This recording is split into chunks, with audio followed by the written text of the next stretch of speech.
Oh. Oh, hi. Oops, wrong image. Hi, everybody. Welcome to part 2. Delayed, but still here. Hello. Hi. Hello. Hi. We have someone that hasn't been on here in a bit. We have Mafit. I forget how you actually say your name out loud. Muffy. Yeah, it's Mafit. just Mafit. Yeah, Muffy. Mafit. Hi. I think the last time I was ever on was like part 2 of Undertale. I think it was like part 2 or 3. Yeah, I think you were there for ball game. You might have been there for ball game. Yeah, I was there for Sans and Papyrus, and I think maybe no, I don't think Undyne. No. Yeah, no, I don't think so. I think you like the last time you were like at the Papyrus Bridge, maybe even not even the battle. Anyway, yeah, you're here, and we also have Saddest Luna and Luna. Sorry, not or Luna, Saddest and Luna, as expected. Or Yeah, and we're just gonna continue going through this. And just to recap the premise, Luna hasn't seen the sweepstakes at all. Zero, zilch.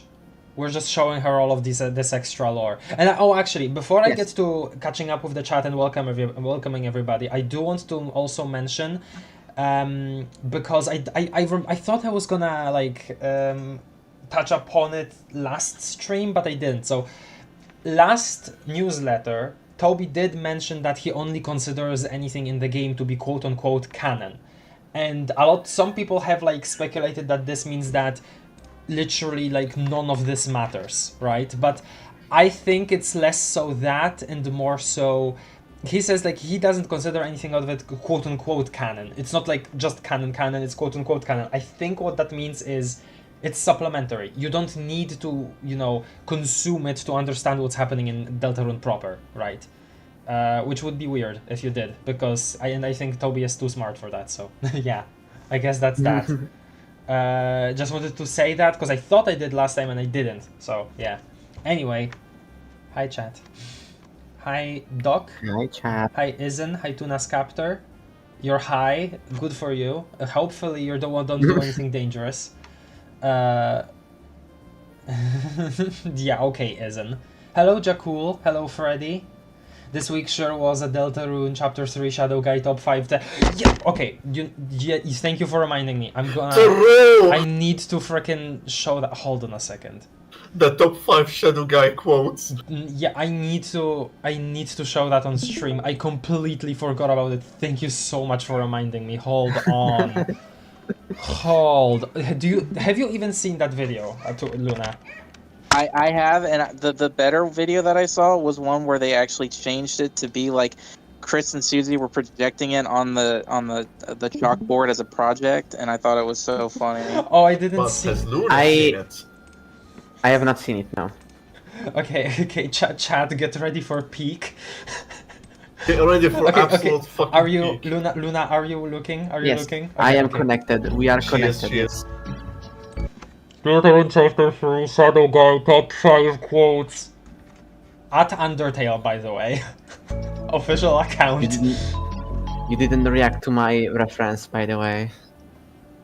What reference? I said we are connected. Yes, SMA. thank you. Okay, you are very Deltarune right now.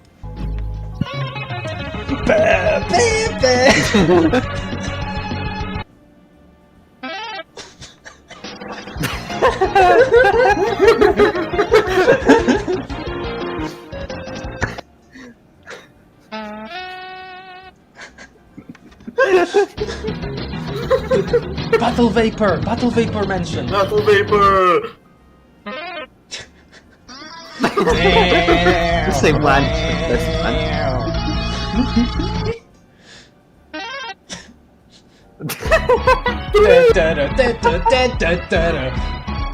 Power of Neo.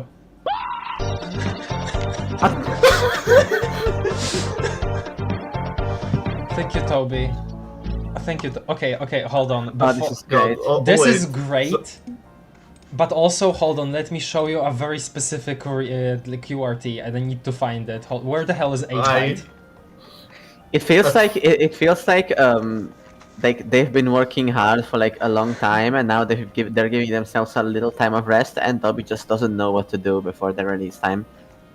So he's just being hype with us about the game. No, but he is, because like he's mentioned before in a different like post, I'm pretty sure that was like, Yeah, he's also he's like also as hyped. super hyper about them finally coming out, because he's been like, you know, stuck with all of these characters that haven't been on the internet, you know, Toby for characters that haven't been on the internet. So he's like, been under the closet from Nintendo. that's also true. Also, it took me a while to like. At first time I saw it, I just thought it was like a normal post from some random, and then I look at the name and it's Undertale, and I lose my shit. Okay, where the hell is 8 bytes freaking? Okay, no, I need to look at 8 bytes. Do I? I'm not showing this on stream, by the way, if you're wondering. Okay, where the hell is this post? I need to find it. Do you think we would have got Deltarune a lot sooner if they didn't collab with Nintendo for the Switch release? I feel like yes. Nintendo. Nintendo. Nintendo. Yeah. I know we could have been Deltarune our stuff right now, but no. God, it's been. I don't think it would have taken much longer, real honestly. Like maybe a little. I know, it's like it's a little more than a week and we'll get it. Yeah. No. It's gotta be somewhere around here. Oh, okay, it's this one. It's this. Okay, showing it again.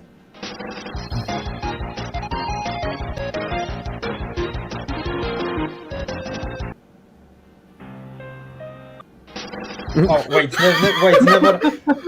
what? But, wasn't it? Hold on. Oh, wait, but it had a sound.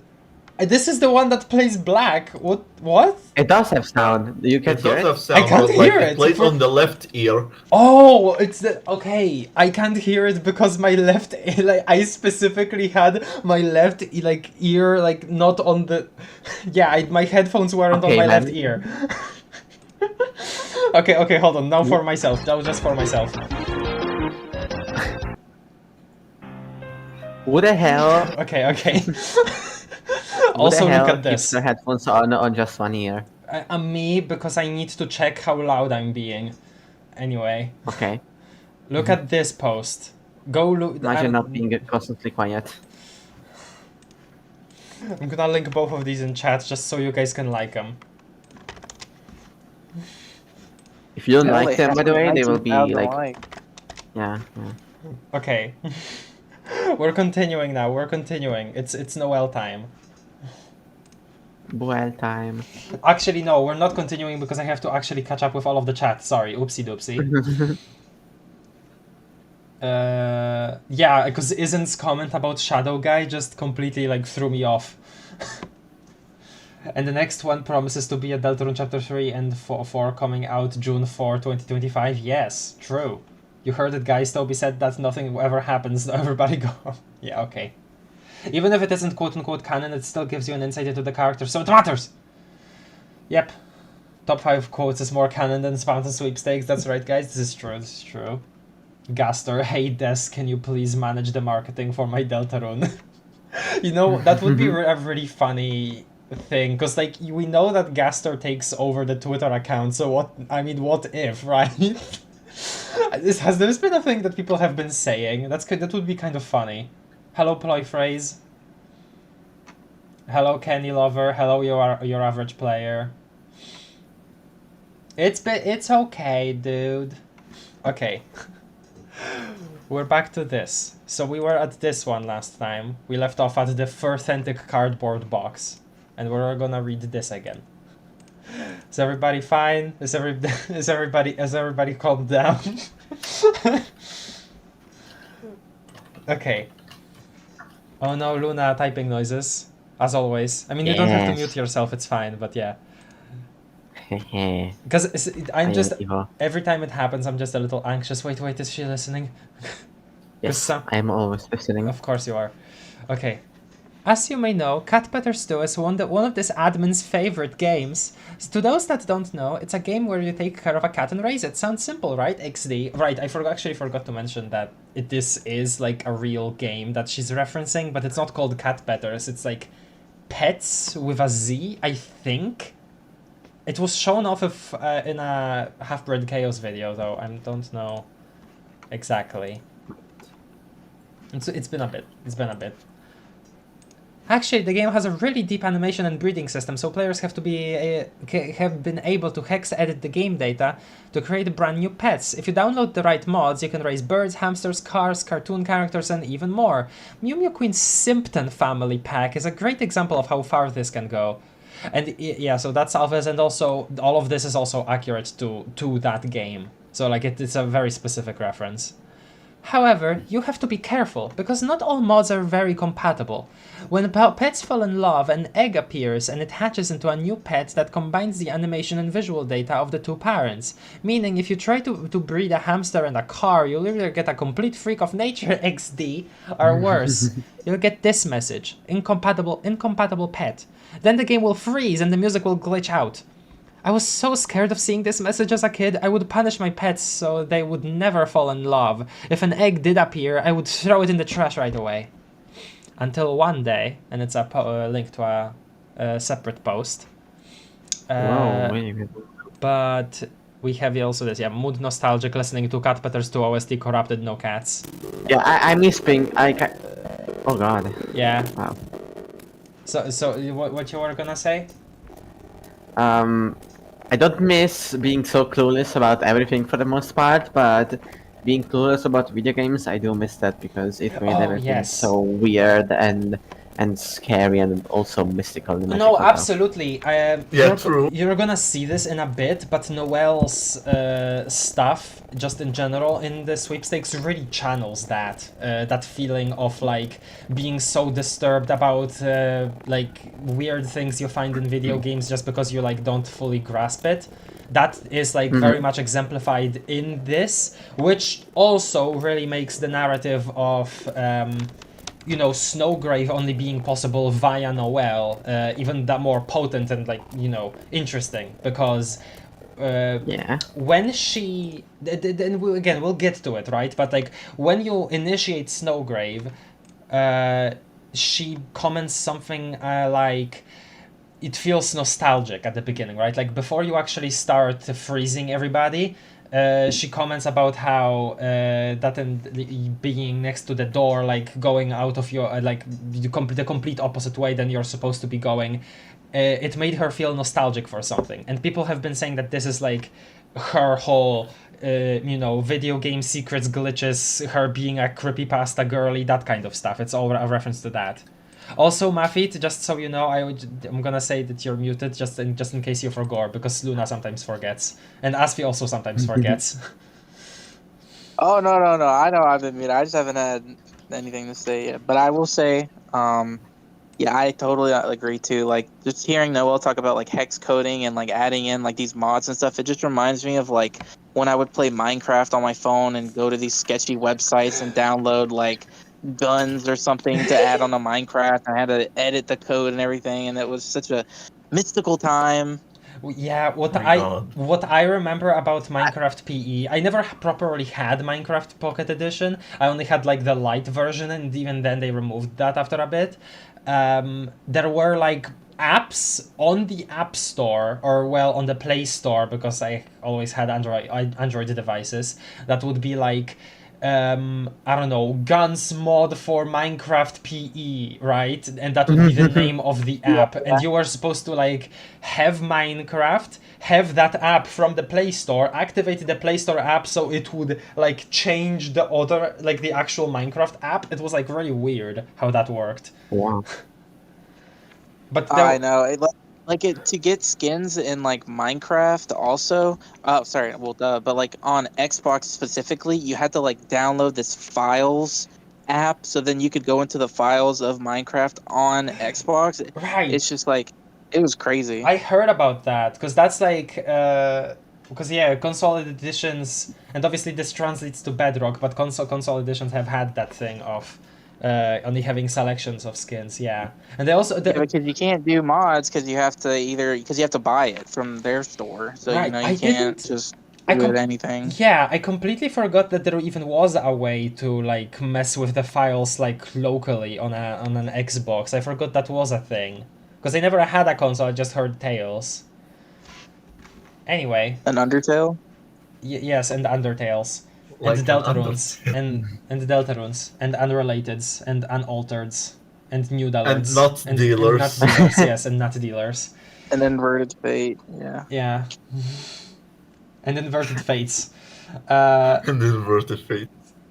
I never knew modding was a thing as a kid on games, but I just knew like I could cheat in games on my DS if I used the cheats that came with every game on my R4. I remember knowing about mods, but only really knowing about mods for Minecraft because Minecraft was like the main thing I watched stuff on YouTube about. But I never was able to actually mod things because for some reason I always missed a step in the like step by step. Hey, here's how to install Forge and then this mod for Forge. I always like missed a step and it always didn't work and I always felt really bad and I needed to like retrace my steps to like remove everything. And I remember because I could never actually get mods to work for some reason, I sometimes like got my dad to do it for me, and when he did it, it also didn't work because he also misunderstood all the instructions always. So modding Minecraft, despite being this thing that I knew about, and I sometimes watched like isolated completely random episodes from random Polish YouTubers, like Let's Play series on like modded Minecraft, like some kind of industrial, mod packs or whatever. I sometimes watch them. Modding still felt very mystical to me just because I was never able to get it to work when I was a kid. I didn't exactly know how mods work when I found out they existed. I just watched like a couple YouTubers play them, and I wonder what they were and like why their Minecraft were played different than mine, and why they had all these technical stuff. And I was like, huh. Yeah. That must be like another line version I've never seen. Yeah, I was a dumb little kid. I didn't want to do nothing. But Doc said something interesting in the chat where he said I had an action replay for my DS. Oh my goodness, I remember having that for Pokemon, and then I could just spawn like shiny Pokemon, and I could catch random trainers Pokemon. We're And not- now knowing like in the future how to homebrew 3DS and how easy it is makes me mad that I didn't do it when I was a kid. Disclaimer, Yes. we are not encouraging the modding or hacking of your Nintendo console. However, No! We are actually for old ones. No, Because, we are not. Because scary Nintendo is gonna brick your device. I do not condone anything that my co-hosts say. They are all evil. Yeah, that's true. Okay, yeah, let me actually catch up with the chat because there's been messages. Isin says, I love logging on Twitter and then seeing like a random Deltarune account I follow retweet a Gaster takeover tweet from frickin' 2021 triggering my fight or flight response. Yeah! I've seen that sometimes. God, it's been like... The Deltarune community brain rot has been like going on frickin' like sonic speed recently. Like trends are coming and going at like rapid pace, like 2 days or something, right? Like one day there is one trend and this 2 days later it dies out, gets replaced by a different one. High Shay died. Now the new hotness is blocking Shay. That's what's on trendy right now. okay, I'm no gonna idea what go you're Black talking Shay about. because I lost the Spamton Neo. Wait, can you repeat? Me? I just said I have No, no it's idea what you're talking about. Yeah, that's okay. that's fine. I'm repeating what Mafid said because I was still laughing about my own thing. Oh! I've seen someone where like they kept losing the Spamton Neo, so they just went and blocked Shay immediately. I got into when I have to block Shay because I'm bored. Block Oh my Shay. god! Yeah. Honestly, I What should have the done fuck? that. Because I recently actually finished the Snowgrave route, getting ready for my Chapter 3 and 4 run. He is awful in Snowgrave. Mhm. I should have blocked Shay 5 times. Wow. Okay, Doc said, I played Minecraft Pocket Edition once, then stopped because it was so bare bones. That's the thing, like, because like the alternate ones really did like update at completely separate like things. Did you know? Did you Intervals. know that observers first appeared in Pocket Edition, and because they Pocket Edition didn't have enough like of the other redstone components, so they just invented something new for the Pocket Edition players to mess with instead of like adapting everything immediately. And then it was so good that they just ported it to Java, which is like okay. That's cool. I didn't know that. I remember whenever, like, for the modding thing, I had to mod in the Nether because they didn't have it, and the Nether was literally just a giant room, and that was it because That wasn't they a couldn't, mod, though. you know. Was that not a mod, or was No, that just actually how the Nether was? No, the Nether reactor was real. It was like because the team that was responsible for PE edition, they like didn't, you know, manage to do the Nether yet. So what they did instead is the Nether reactor thing, which just allowed you to get items and mobs from the Nether as a temporary solution. The Nether reactor was such a silly thing. No, I like it. I like it a lot. It's a really neat piece of Minecraft history. Those are some news to me. Man, this reminded me of when there was a rumor that if you made a world with a specific seed in MCPE and went down the well in the village you spawn, you could find a stronghold. I mean, there probably is some kind of fricked up seed that does that, honestly. But Naming my world hero Brian and being scared. Yes, I remember. What I remember is watching those like Minecraft compilation videos that were like, "This scary seed will blow your mind," and it was like, if you name your world Jupiter, right? And then on the thumbnail, then on the thumbnail there was like the giant planet Jupiter in the sky, right, on a screenshot edited in, and then in the actual video it was just like, if you name your seed Jupiter and then play the world and you go this many blocks south, you will see a randomly generated bundle of blocks that kind of looks like an inverted cross. Wow. Oh my god. This is Don't name your world Sonic.exe at 3 a.m. Yeah. This is something that Noel would totally be into, I feel. Anyway. Okay, I need to actually catch up here. Action replay Yes. for DS, yeah. Okay, And don't then we need to condone actually anything. do something about streaming. Yeah. About today's stream. Yeah. Because that version of MCPE didn't have the end yet. Oh right, I remember. Okay. Now that you said that I remember the no end thing and how people were saying stuff about it, but I didn't remember that there was like a whole thing of like, it's you think it's not in the game, it is actually in the game. If you just put in this specific seed, it will be in the game. I didn't remember that. I also believed all the Waluigi is in Super Mario 64 DS rumors like a sucker. I was too old for those, unfortunately. I mean, not too young. Sorry, too young for those. I never even had a console in the first place. I just knew that kind of stuff like vicariously through the internet, and even then, not really, because like Nintendo consoles have never been that huge in Poland. So yeah, it's all Xbox. I was very confused the first time I heard about that theory because the only Super Mario 64 version I played as a kid was the DS one, with Yoshi, Luigi, and Wario. Yeah, that's where the theory came from, or that's where the rumor came from, that if you did all this special stuff, you would unlock the Waluigi room, because in the room where you switched to characters, there was like another door that like didn't get used. So then someone made a fake that Waluigi would be there. Oh wait, I thought you were talking about just Luigi. Wasn't it Luigi? No, it was Waluigi. Okay, then Oh, yeah, wait, that's no. Luigi. No, were you talking about the Luigi in the fountain or the Waluigi Yeah. in the DS? Yeah, she probably Right was now I was talking talking about about L the is Luigi. real. L is real. Yeah. Oh, okay. Yeah, L is real, Yeah, I there was remember. another one where someone made this like fake magazine leak of Waluigi being unlockable in I've seen it the too. DS version. There was a I lot of didn't know fakes. about it as a kid, but man.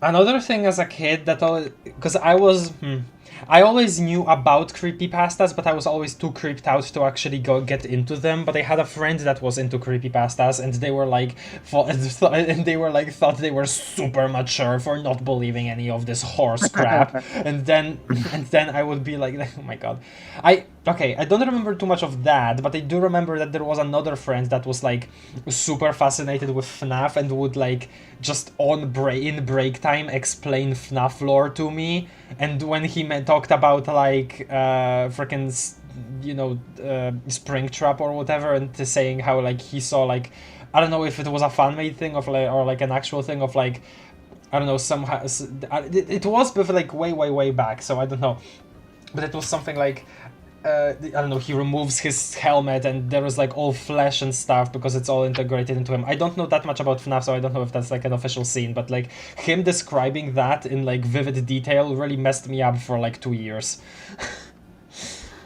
Oh That's my just God. like a Yeah, gaming related Undertale, thing. I was never too and yeah.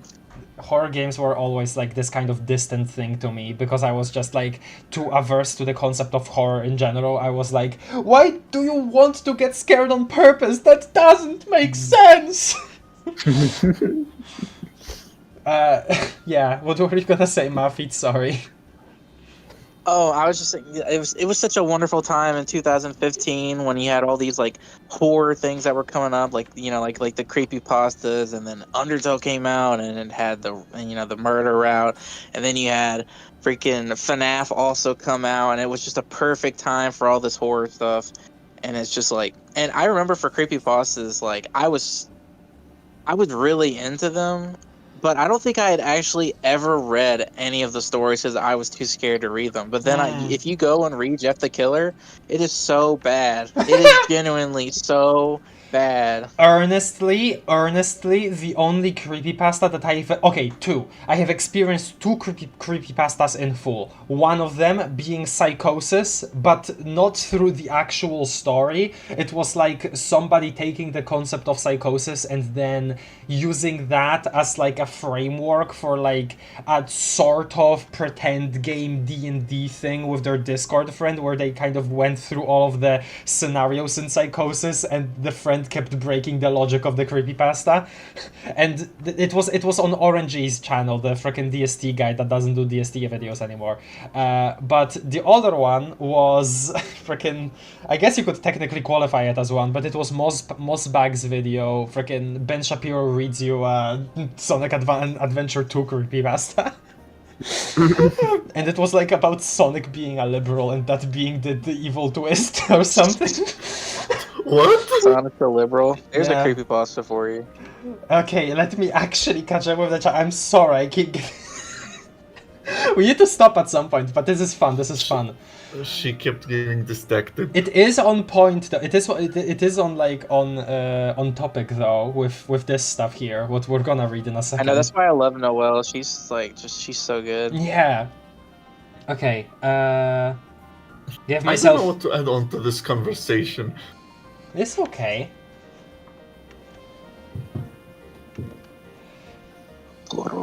My favorite recent Deltarune Twitter trend is Apple Girlington. That fine design is great.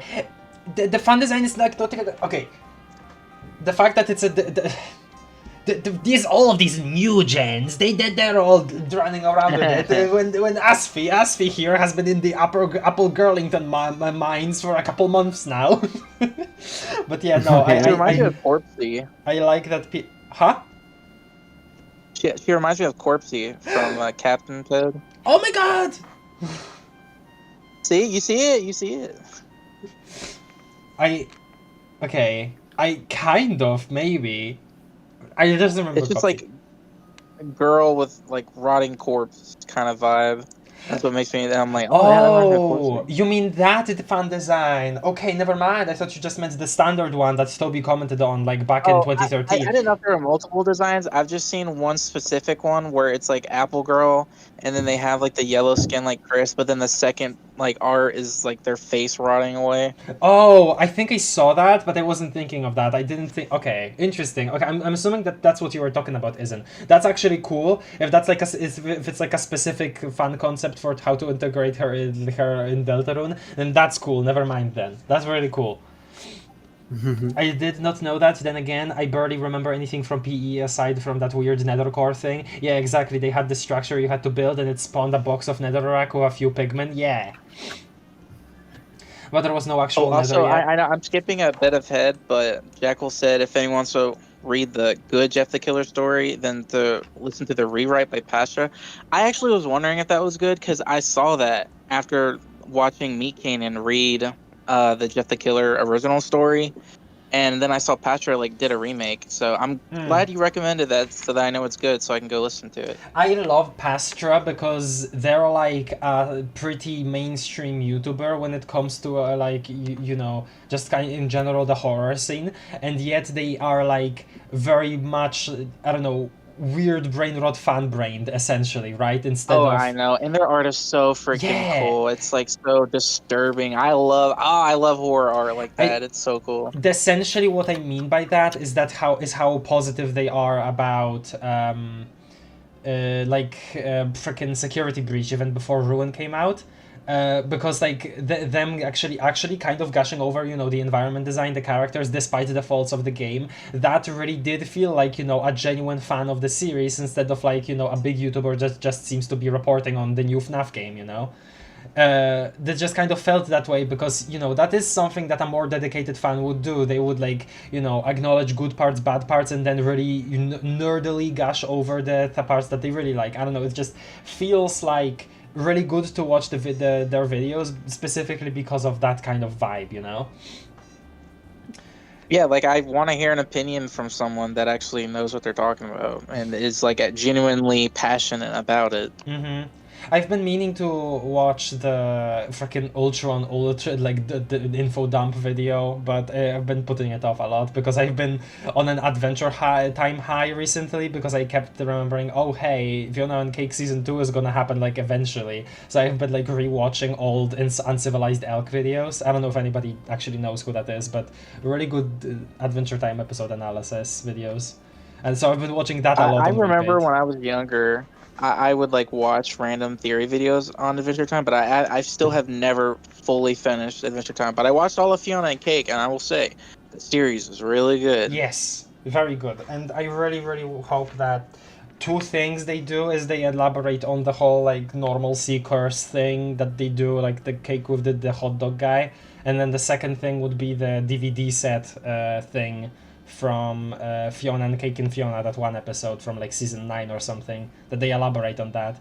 Anyway, completely off topic now because we're not even talking about creepypastas and Now we're stuff. talking about Fiona and Cake. Yeah, never mind. Noel downloads Herobrine mod and then it becomes sentient. This is true. Noel, the kind of girl to make animation versus animator real. Noel definitely had Flipnote. Oh, Noel, totally. You know, that actually reminds me. Do you know the one Sivaganer rip that's like I forget the actual original song, but it's like like a rip of Field of Hopes and Dreams, and it's like I forget the actual song, but it was originally made by I don't remember the name too, but it's like Noel's like singing supposedly, and there is like a line about Noel having a DS and stuff. I don't remember the actual thing though. I don't remember now. That sounds funny though. Yeah, it's really good. I'm gonna link it to you if I actually find it. Remember the Secret X in GTA San Andreas? I was never into GTA, so I don't know. I don't relate to that. Are you Oh my God, referring the to creepy the PAL stories from version of the GTA. Deltarune rip? Hold on. You know what? I'm gonna actually look it up.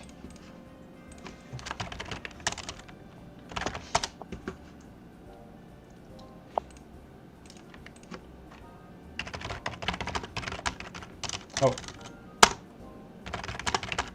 Auto Nymph, maybe.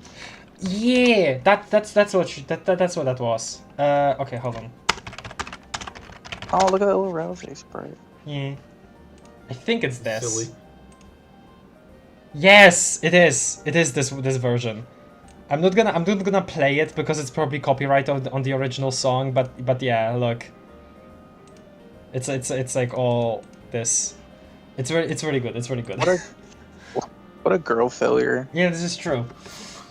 What a girl. What a girl in general. Jeff the Curler is so but it's good, but they're selling the TXT, which is just infuriatingly bad. I still don't know the original story, so I don't really know.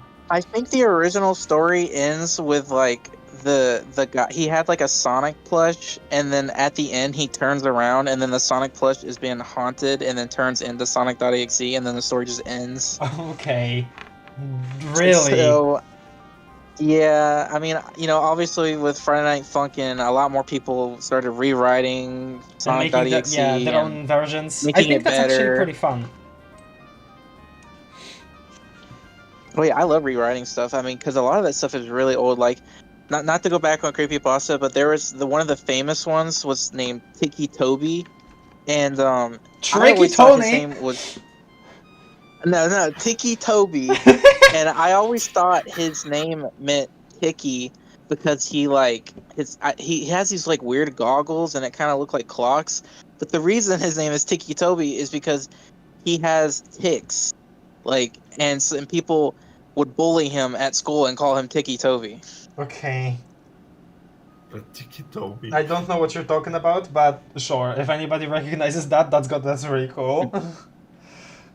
Actually, what I was also gonna say, I remember. Okay, in terms of like infatuation with creepypastas, I also remember rewatching this one video by Strange Eons on YouTube about like creepypasta fanfiction, like not rewriting creepypastas, but like making fanfiction about creepypasta characters and how like the phenomenon of making Slender Man this kind of like weird benevolent figure and stuff. It was really interesting. I think if anybody is like kind of interested in the general topic, they should look up Strange Eons Slender Man. It was it was a really good video. Her videos in general talk a lot about like fandom and stuff and like fandom responses to things in general, like weird things happening on the internet. It's a great YouTube channel.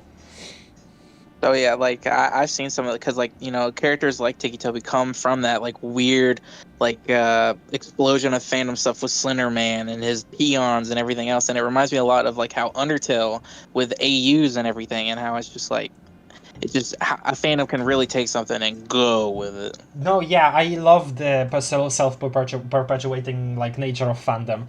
The fact that okay, and while I also like engaging with the canon material to the point where like, oh hey, this character wouldn't say this, they would say this in this situation. I don't like how policey it gets, where some people will treat it like not as a hey, here's some criticism to your thing, I like it, but, and then say hey, this character would act like this in this situation. A lot of the time it like manifests more so as, I don't know, you shouldn't be writing anything at all because you don't understand this character at a fundamental level, and they get like really aggressive about it, and I just really don't like that, and I've seen that on the rise more recently in various different fandoms, and it's just it's sad to see. It's like people being really aggressive about this stuff, and like yes, engage, like try to make people engage with the thing you love more, like the way you do. Like you can try that, but like don't be so aggressive, because then you just drive people away from fandom in general, which is sad. Yeah. Because fandom is like such a wonderful thing that brings me so much happiness. So it's really sad to see so many people get like such a, I don't know, like bad view of it as in general, of fandoms as a whole, which is crazy to me because it's such a big part of my life, just being in fandom in general. But yeah, blah. I do, in a sense, get it though, because like a lot of people get really attached to these characters, and so everything about them, and so when you see someone like writing them, like he would not say that, he would not do that. It's like I get the compulsion, but sometimes it's like. Yeah, maybe No, don't say anything. I think it's fine to actually criticize. I'm just talking about the general attitude, right? Like where you have to completely dismiss this person entirely and just, I don't know, hunt down their family or whatever just because they wrote a character that you like slightly wrong, I guess. Okay, no, I get that, yeah. Okay, whatever, blah. I don't think Trap ever completely removes his head, but one of the official renders is him opening the animatronic head wide enough so that you can see the corpse. I think he was talking about, the friend in elementary school was talking about like some kind of fun animation then or something. Okay, last tangent. I'm so sorry. Yes, I was about to say, I hate to be a party pooper, but can we like actually start with the stream thing? I'm sorry. It's been like half an hour. Yes, It's been an hour. I'm so sorry. VOD watchers, if you're still here, you're like very resilient. Anyway, there was this one thing in elementary school as well, where I had a different friend that could, like, basically his whole thing was like he could not distinguish fan-made material from official stuff, and he one time saw like an animation of Crazy Dave from Plants vs. Zombies becoming a zombie in his house, and then he kept telling me that it's like the true ending to the game, and like it's secretly bad and evil, and like this is how it always ends. Because I was drawing like Plants vs. Zombies art because I really liked the game at that point, right? And he kept saying, but you know that Crazy Dave turns into a zombie eventually, right? Like you know that, right? And he kept describing this animation, and I knew the animation he was talking about, so I tried saying to him, a fan made that, that's not like in a game, and he was like, no, but I saw it with my own two eyes.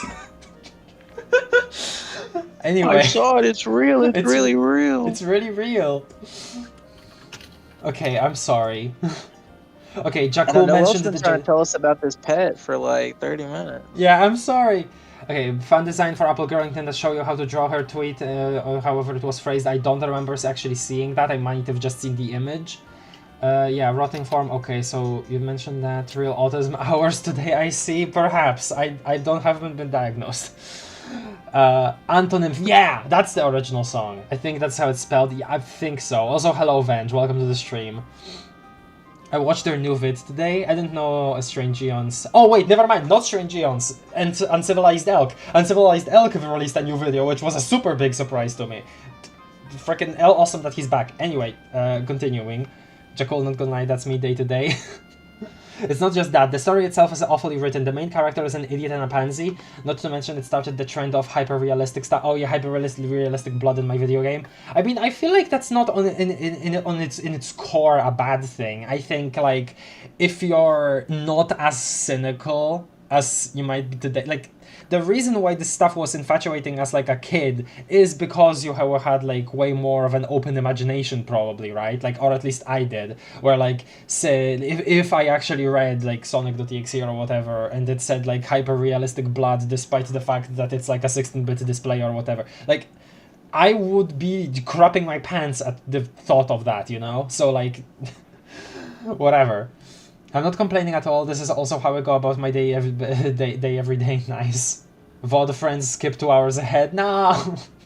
I mean, they can if they want to. But if you're a VOD watcher and you're here, thumbs up. I don't know. Comment a thumbs up, so that I know that you suffered through it.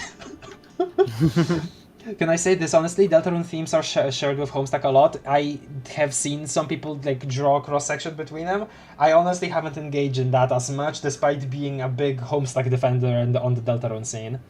Though a way bigger Homestuck defender is Cookie, my friend, who really has been in the trenches this like the previous week, when the whole like crapping on Homestuck fans was like really popular in amongst Deltarune fans.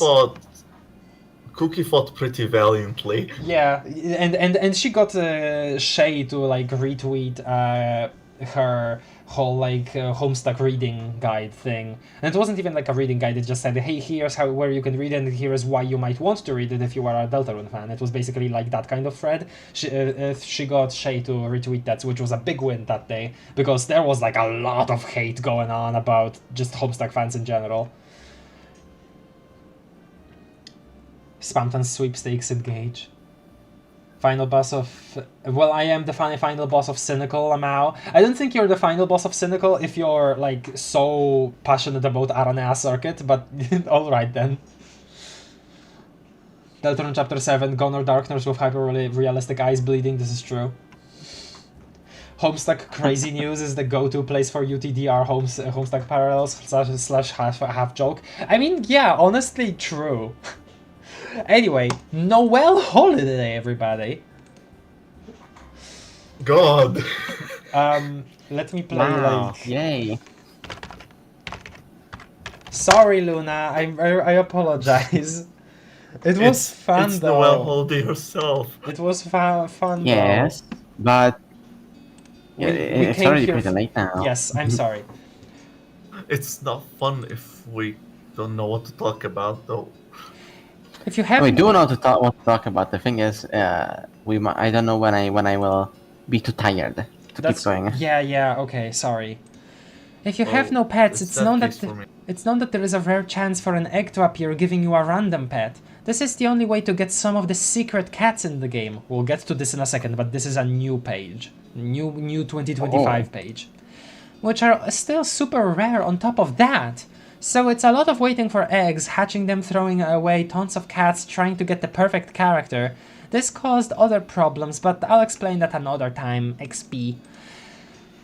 But on one day, when I was trying to get the ultimate cat, something weird happened. A white egg showed up on my screen, but there was a message with it. Special. I was really excited. I've never gotten a special egg before. In fact, I'd never even heard of it at all. I sat there for an hour waiting to see what it would turn out to be. Maybe I would be the first one to discover a brand new cat. That's also like a thing, right? Like, thinking that you could be the person to discover something in a video game for the first time, despite the fact that, you know, data miners exist and stuff.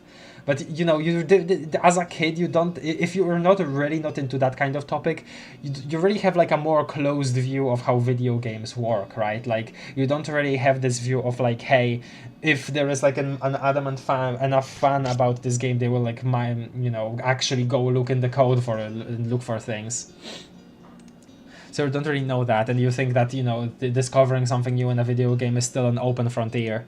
Or at least that's how I thought about video games. But what was weird is the egg never hatched. I started to worry that it was some kind of glitch, so I decided to try and get rid of it before it hurt my computer. Before it hurt my computer is so real too. And that's where things got really strange.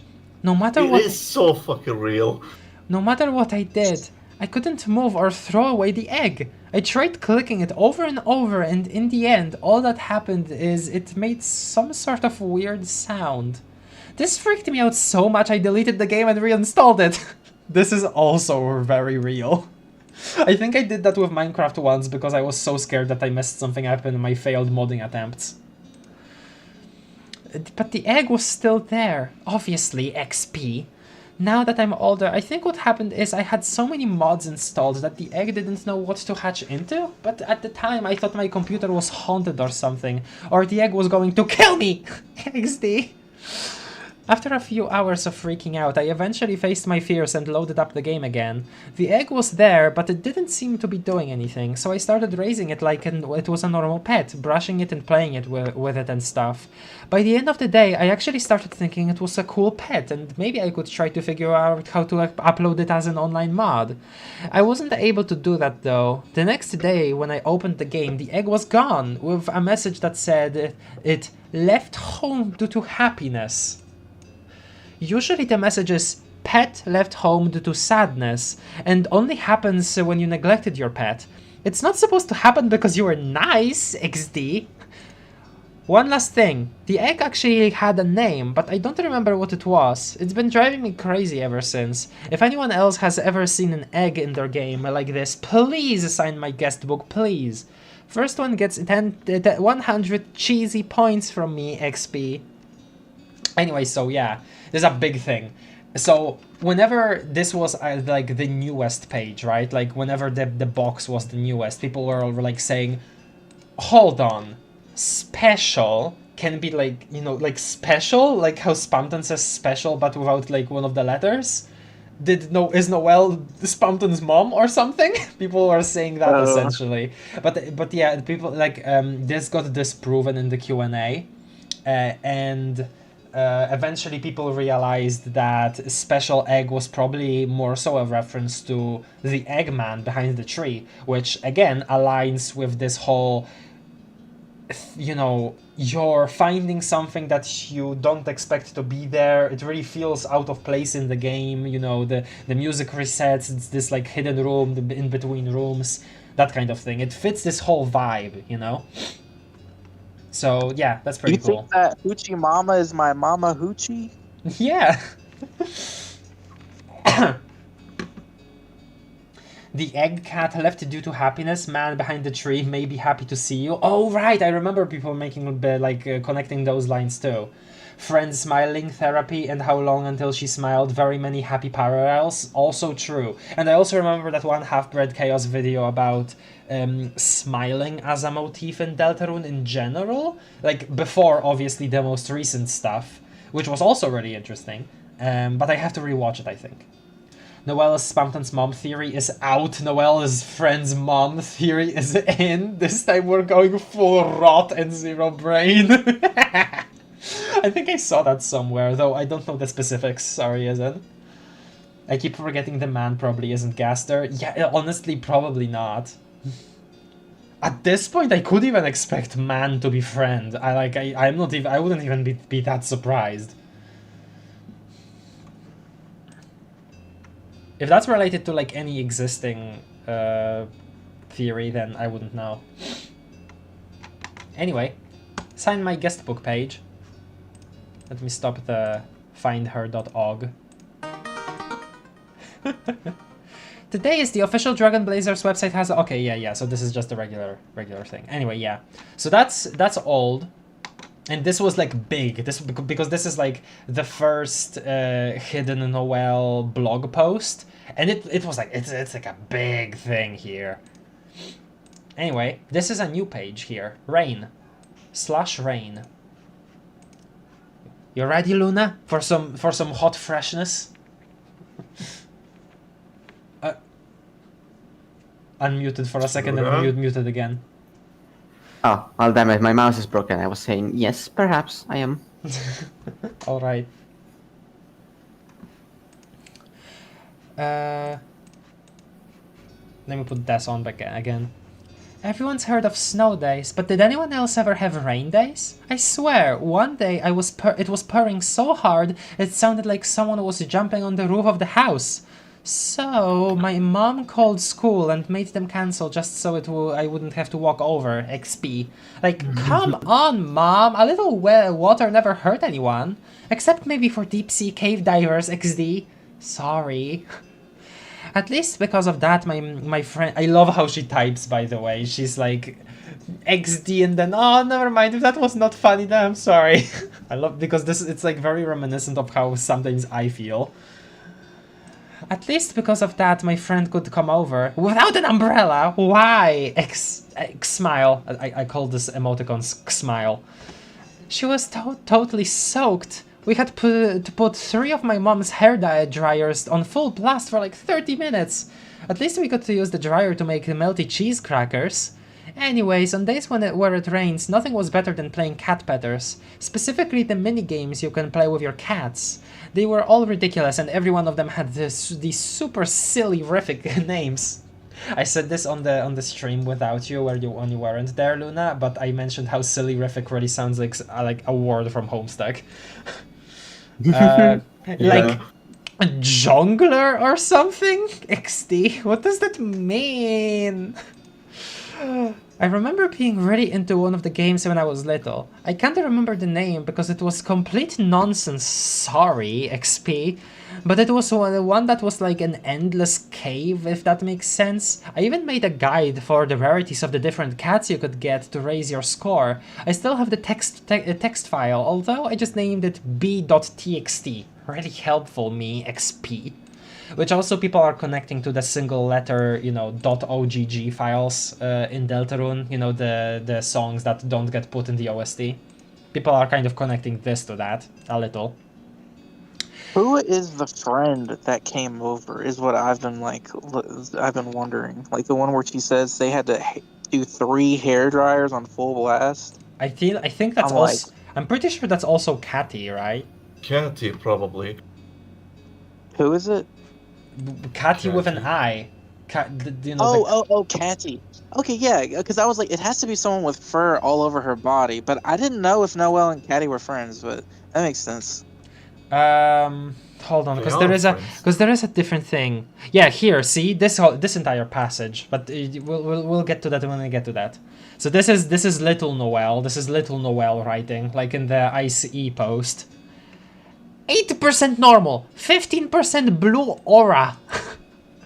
4% rock and roll, 0% Anglo Wing, 0% Super Holy Anglo Wing. Yeah.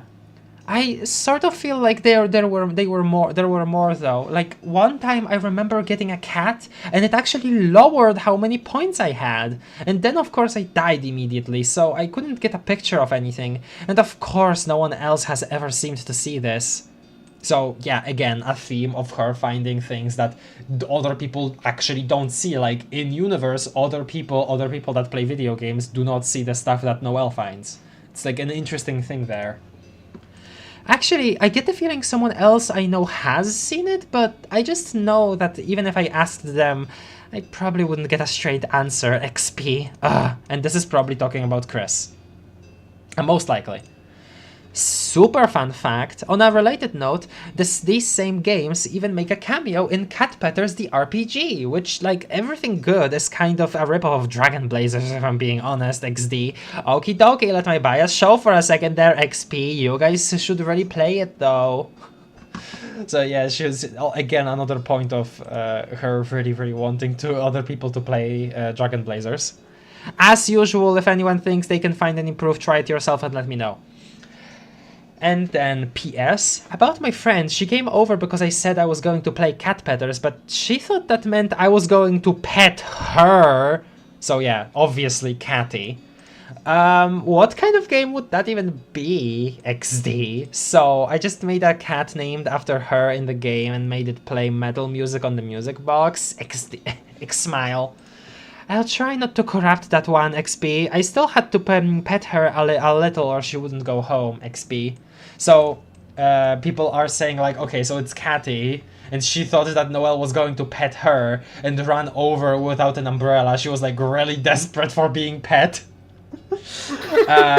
So, I remember there being like a post that was like, basically like a line from left to right, Catty wanting Noelle, Noelle wanting Susie, and then Susie being like, oh hey, apple hair on Chris. Like that being like a line from left to right. And it did spark some Noelle x Catty content from what I've seen, but not too much of it. Let me look at the chat. Hi, Angel Dust. Crumbs of Catelk relevancy, this is true. That Slush Rain and Mayor cancelling school is so sure implying things. Chapter 4 sleepover real, you think? I don't know. I don't think it would be Chapter 4 yet. Super Holy Anglo Wing! The mythical Dave Peta Ultra Holy Anglo Wing? No. They well, okay, yeah, Super and then Ultra Dave Peta, yeah.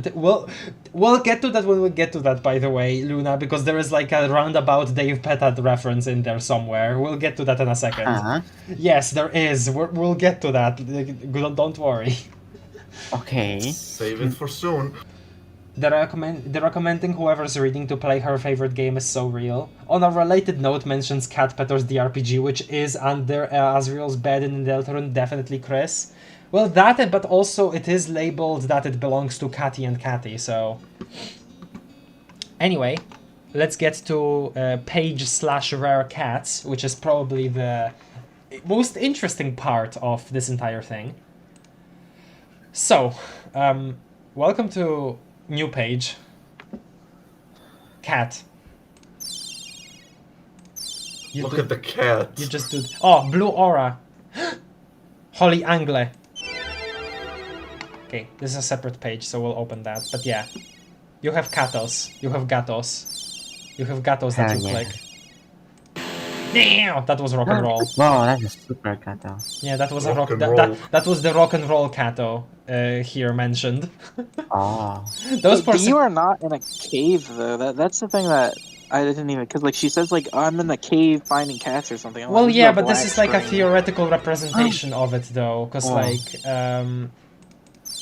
this is like a theoretical representation of it, though. Like, this is probably not what the actual mini game looked like, you know.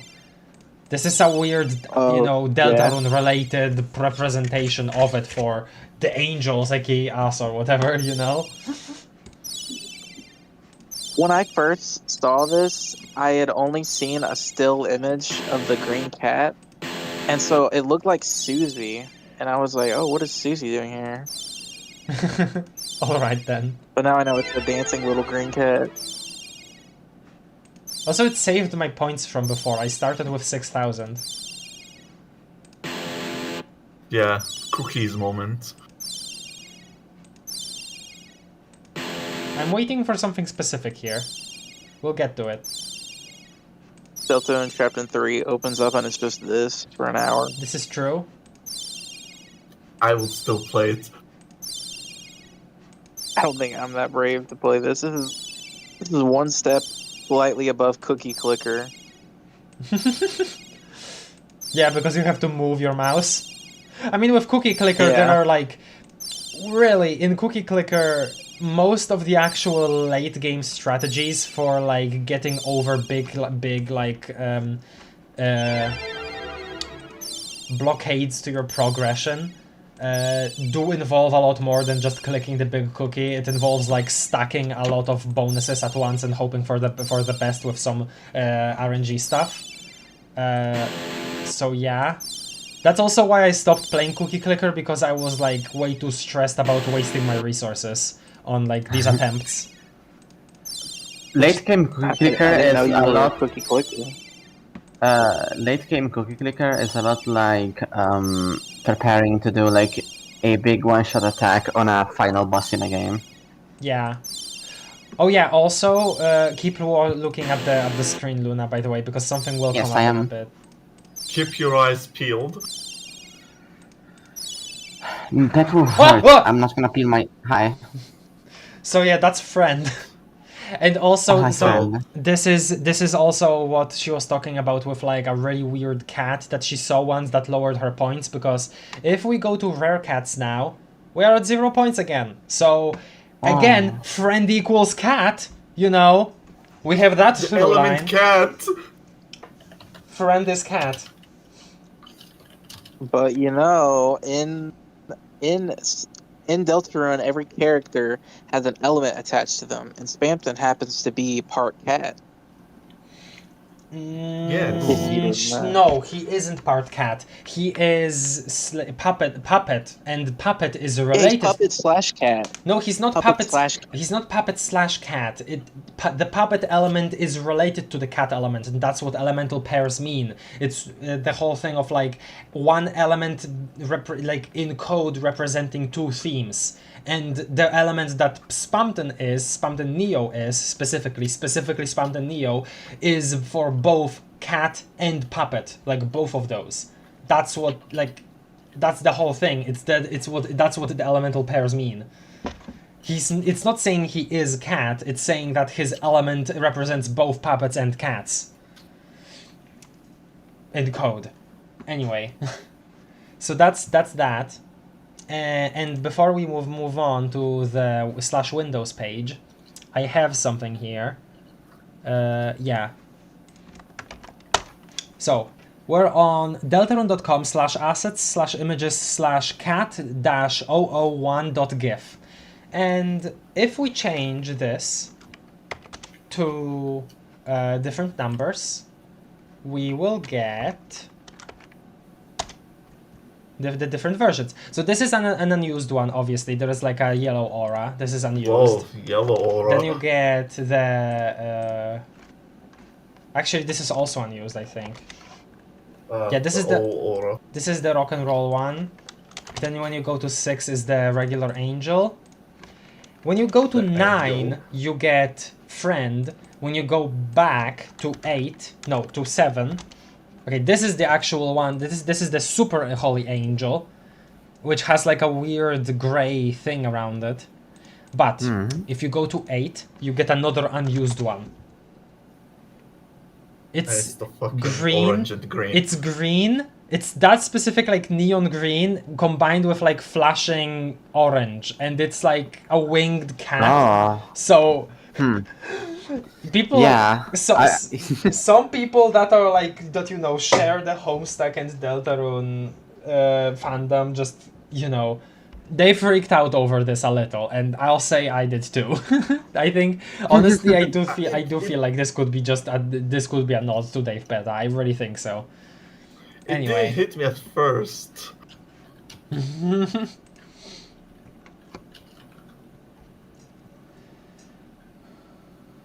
Deity of hypertherapy. All right, El Gato. Guitar riff. Image friends jump scare.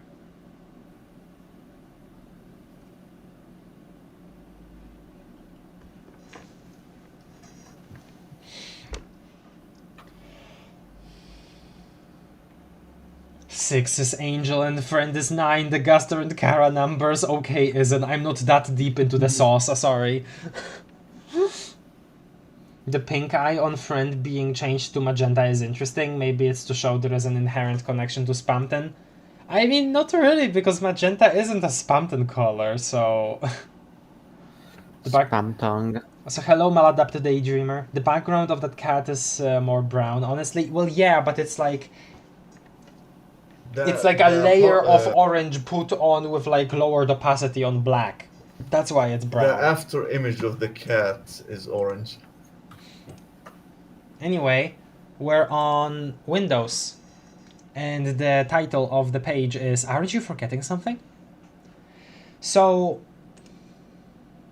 most of these lead to pages with dog check. Dog check is basically just a thing in the website where if you go to like a deltarune.com/ page that doesn't actually exist, you just get dog checked and the dog is sleeping. And all of these have different URLs. So for instance, this has where would forest lost grow the, and all of these different ones have, well, different variations of these words. So you basically have to unscramble them or find the right window by chance. And I'm pretty sure, I did find the right window by chance. I'm gonna see if I can again. It's not randomized. It's not randomized. It's always the same order. So. Okay, no, never mind. I forget I do forget the. I do forget the actual name of it though. Can someone tell me in chat, because I don't actually want to spend too much time on here. It's lost where the forest would grow. Yes, lost where the forest would grow. And we have a very interesting image. Have you seen this, Mafit, by the way? Oh, I've seen this. Yeah, okay. And I know that it is 3. particularly interesting because of the Chapter 4 screenshot with Jockington using the same blue background. What does that mean? I don't know. Yeah. It means Jockington is cooked. It means Jockington is dead. No, okay, but the actual significance here of the texture on the tree is that it's, you know, image underscore depths, but more saturated, which is the image used for the background of the Gunner Maker section, and then Gunner Maker, you know, it has Gaster all around it, you know, it's gasting all over the place, and image.depths in itself is, you know, a picture of some still water, and, you know, so you get all of this, you know, Gaster darkness, water connection, fountain also, because that texture is also layered over the dark fountain, so there is a lot of lines there you can connect. But yeah. Yeah, there's also the onion stand saying that he hears singing from under the water or something. Not singing, a song, and it's basically A song. it's and Onion San says that they will like find the source of it. It's not a new song. Like they heard a song from the ocean at some point, and then they also are hearing it from the bottom of the lake, but it's incomplete. It's not. They say that it's not a new song, and that it's like an incomplete part of the actual song from the ocean. So they will go investigate, and we have to come back the next day. That's what they're saying. My theory about this is that it could actually be referring to Penumbra Phantasm, because not a new song. Check. We only heard different parts of it. Also check. I don't know, it feels like it could be a through line there, but whatever. My previous theory was that it could be like a fuller version of Gaster's theme, where like the different parts of it that Onion is talking about are like the different sound test songs that would like get combined all together into like a full Gaster theme. That was my other crack theory back in the day. But yeah, anyway. We're on page roots, and yeah, it's lost where the forest would grow, which very clearly does imply that this is referring to, the kids, with the known kids that would, play in the forest, and then eventually Des got lost. So yeah, where the forest would grow, probably because the forest was still growing, and then yeah, something alluding to that, right? Okay, but if we click on the tree, we get a little piano note. And if we click a couple times, then we're on a new page, actually. Because this is window, not windows. Actually, no, hold on a second. Yeah, no, this is new. So this is different. The page is also called Aren't You Forgetting Something? And we gotta do this. So this time, it's not scrambled words, it's scrambled letters. And... yeah, we gotta look again, but we can just as well say, put in what is it again? The poor children. Yes, the poor children. / the poor children. And we get a page called Therapy. And a Power of Potluck reference. And we get to draw. True. Look at this, Luna. You can draw. Yes. Oh, it goes away. You're drawing with your like mouse thing. What's this called? This is Warm Paint by Tristone from Twitter, by the way. Oh. What does it mean? I like what she's called therapy. Were you listening though? Like because I already said that. I was thinking about making tea for the last 30 seconds, or like 1 minute, so I wasn't listening. Uh-oh. Luna, but we went over some important stuff. Okay. Previous page. So this is like a whole puzzle here, right? Do you remember this at least? What? Well, what you're looking at right now, because I don't know actually how much you missed. No. What? You didn't see the windows? Like, I'm pretty sure this is the only part I missed. Well, yeah, but Yeah. we spent quite a bit here, though. This episode for longer than I thought. I'm sorry. Yeah, it's been longer than you thought. It's been a couple minutes, not just 1 minute. Anyway, Sorry. this is page / windows. This is where the window that the angel cat spawns takes us to, and it's called Aren't You Forgetting Something? And all of these lead to different scrambled versions of the same word. And normally, most of these just lead to dog check. And dog check is a dependency thing where if you go to a page that doesn't exist, you get this. You just get Toby sleeping. So this is just a page that doesn't exist. So we have like a scrambled word here. Lost where the forest lost where forest would they grow, right? And we have to find the actual answer. Well, I know the actual answer, so it is lost where the forest would grow. And it's very clearly a reference to how Des was one day lost in the forest when the children were playing. You know, Chris, Asriel, Noel, and Des. But Des was lost in the forest. We know that already, right? Like, she was no longer there at one point. So that's referring to that, right? This page is called Roots in all caps, and it has this tree. And this tree is significant, and I'm gonna re-explain this because you missed it. Because of the texture of it. Obviously, trees are already, like, singular trees are already significant because of the, you know, the man behind the tree selling eggs and stuff. But the texture is significant because it is derived from image_depths, which is the texture for the Gunner Maker segment. And it, it in itself is already related to, Gaster and, just this sort of behind the scenes stuff Gaster's a direct connection to the player instead of through the survey program of Deltarune.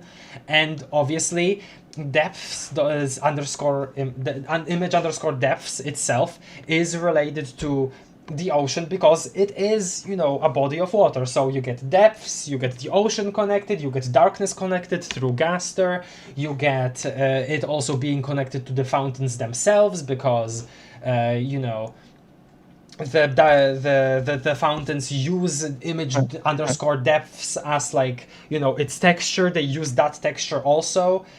So it's all connecting, you know, the tree, the ocean, death being lost, darkness, stuff behind the scenes, Gaster, everything. This image is like a lot of things at once, essentially. Are you following still or no? Yes, I am sorry. I am. Just sorry for not saying anything, but I am. But so yeah, this is a lot, but essentially it's quite a thing for it, and it's also quite something for this to make piano sounds when you click it. That note, by the way, really makes me think of I'm Scared, a Pixelated Man Nightmare. I don't really know why, but yeah. This is also significant, obviously, because of Chris's no relation to the piano and how they usually reserve it for special purposes. They don't want the player to hear the piano, and also there is a different story related to them playing the piano a bit later. If you click it a couple times, you get to a new page called just window instead of windows, and it's aren't you forgetting something? And then here, these lead to, instead of scrambled words, they lead to scrambled letters. So from these letters, we have to figure out the poor children. And then we get to the page therapy, and now we're caught up. Sorry, Luna, but I really had to re-explain all of that, and sorry everybody in chat. But yeah, this is like a whole like thread of pages, which was really cool to discover. It really felt like kind of an adventure. I didn't know that everyone, because I've seen this page, I just didn't know that you had to like unscramble it and everything. Yeah. Yeah, it's Oh, cool. what is this even, like, this is therapy? Yes. All I just did was just go through every single window. Is this like something Noelle had to do to get over the loss of Jess? Perhaps. We don't know. We don't Like know. maybe a doctor gave her a extra sketch and said go crazy. An etch a sketch, yeah. I really don't know. Oh my god, Gaster fan Oh. If you draw enough, an image appears. There Oh we my go. god, Gaster just freaking, whoa, look at that. Whoa. We get the tree. And this leads us to What is that? slash egg again. We're back to the beginning. We're back to slash egg. Oh wow. Wait, it freaking brings up a what? That was cool. Yeah, so obviously connecting this page once again and the special egg, not to Spamton, but to the man behind the tree. So yeah. Oh yeah, and I also forgot to mention, image underscore depths is also related to friend because friends, like you know, in the code, friends like face is image underscore friend. So we have like, those are the only two files in the game that are formatted like that in their name. It's image underscore depths, which is everywhere, and then image underscore friend, which is also really interesting. I thought it was device underscore friend. I don't think so. Hold on. Well, like, I've heard image underscore friend, but I've also heard something with device too, but I don't know. I think the new one with the magenta eye is device, and then the old one with just the normal Spamton pink was image friends, but I might be talking out of nowhere. Honestly, device friend might be specific, just specifically related to the device theory itself, and not an actual like file name. Okay, yeah. It might. I really don't know. I haven't heard of device underscore friend. Device I is think I've parts seen of the the code. word device somewhere in the code, but I forgot. Okay, let the me- image is image friend, but the object in Game Maker is device friend. Oh wait, they said I don't know. Okay, well never mind. Oh, interesting. Okay, see, I didn't know that. Okay, let me catch up with the chat because I've missed a lot. Sorry. While I do that, I will go quickly make something. Okay. Dave Peta is Make the... some Please be food. awake. You gotta bring some back for me, though. Bring some back for me, alright. Enjoy tea. Dave Peta is the knight, since Dave is a knight of time. Let me cook. Alright then, man. The knight of roaring. I mean, that would be more so the knight of void, more so as a class spec, right? This Uwa variant makes me feel nervous for some reason. I don't know, I think it's relaxing. The sprite is slightly different on the correct one. Oh, that's image underscore depths. That's image underscore depths, yeah. People really comparing GUE, church connection to Virovirokun teaser equals hospital theories, when there is a whole hallway of stained glass windows, manor believers coping hard. I'm a manor believer, but not for chapter 4. I'm a manor believer for like chapter 6 or 5, honestly. H.og incoming. Oh wait, was that H? Really? I didn't know that the tree was that. Yeah, Holiday Manor chapter 4 for Dark World is cooked. These names are so ominous. I think, yeah, they absolutely are. It really feels like you're getting into that kind of dark part of a game that you're not supposed to even be seeing, or you feel like you're not supposed to be seeing. Which, relating to I'm scared. I'm scared a pixelated nightmare did that like really well. It did that really well. I still haven't seen the update. I remember watching Asfi play it on Discord in like a Discord stream, and then like literally the next day the update came out with like new content. It was like, ugh, and he didn't want to do it. Wait, what were you talking about? I'm scared. Oh. Yeah, I'm not familiar with it, unfortunately. So you weren't there. That's okay. I think that if the lake and the bunker were dark worlds, the bunker would lead to the lake's dark world as well, like with chapter 1's dark worlds. Okay. Sweepstakes? No, I'd rather sweep dust. Hello, WD Gaster, thank you for showing up again on stream. Hi, Yeah, Gaster. sweet piles of ASRIELS dust. Yeah, blue broccoli, this is also true. If you do the thing in the therapy page, you can find this Scarlet Forest tree, Eggman tree. Yeah, sweeps of Asriel's dust. Gaster mentioned! Yeah. Deltarune fan mental breakdown over depth / water connections. This is true, someone should make that. Just don't use the Hello Zep from frickin' Saw that time. Chris does have the association with pianos, of course, yes. Chris plays the piano, churches have pipe organs, A6, A6, I4. Wait, which flash was that? Let me actually check. Isn't it the one where John plays that pipe organ? Oh! Right, pipe organ. Okay, sorry, pipe organ kind. I'm so dumb. It's like literally entire so dumb. Okay, never mind. Hi, Jack. It's okay.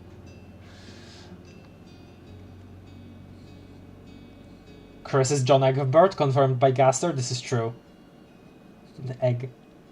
S. Chris play haunting piano refrain. This is also true. You, they, them, do the darky thing. This is also true. This is also true. They, them, you are stupid. Dumb, dumb, stupid, dumb. Get the cookie, you, they, them.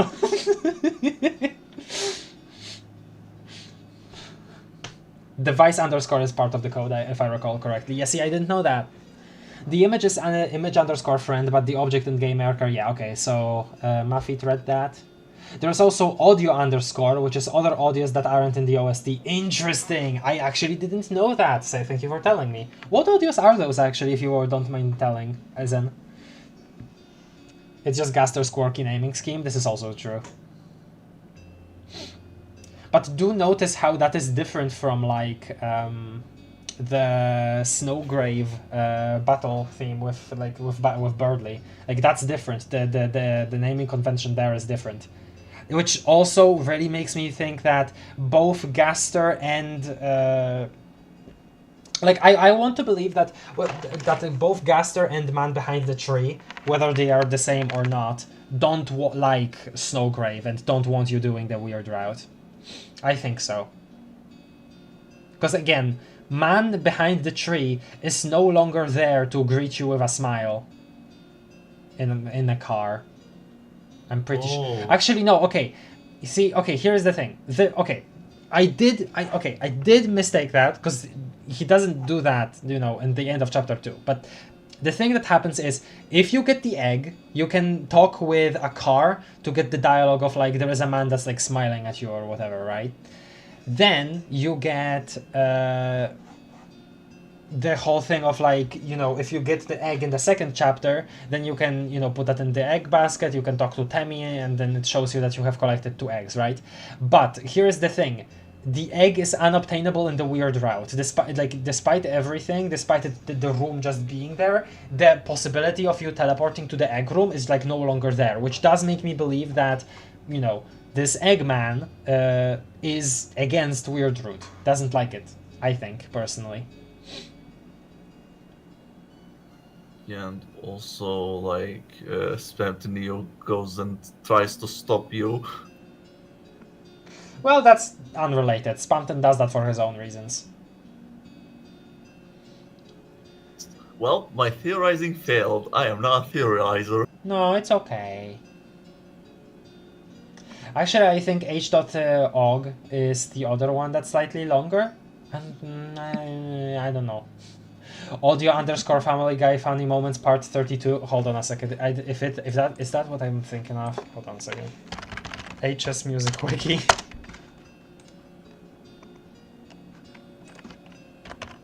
No, that was Fortnite Funny Moments. Never mind. Yeah, Fortnite. Yeah, Fortnite Funny... I haven't played Friendsim yet, but yeah, I know Fortnite Funny Moments Epic Fails episode 413 is the name of a song in Hive Swap Friendsim. Anyway, I thought that's what you were referencing, but never mind. Ah yes, Family Guy funny. Yeah. The one in / chapter 5, I think. Yeah, oh, that's what you were talking about. Yeah, I don't know. It feels they're different in though. I feel like they're different sounds. I know that the quote-unquote Deltarune sound effect from chapter 1 intro is labeled under audio _ interesting.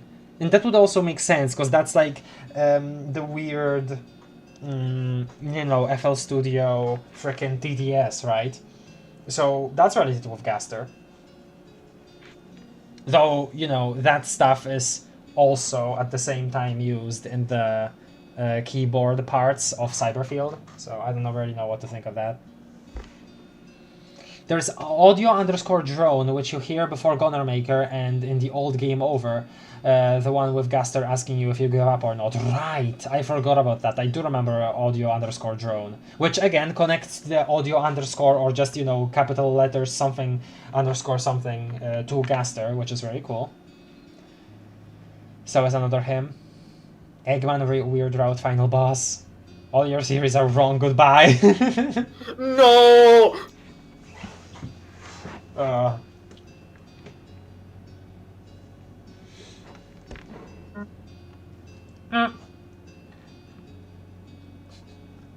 Are you having fun, my feet? Oh, yeah. I'm just sad. It's not related to this. It's something else. Okay, that's fine.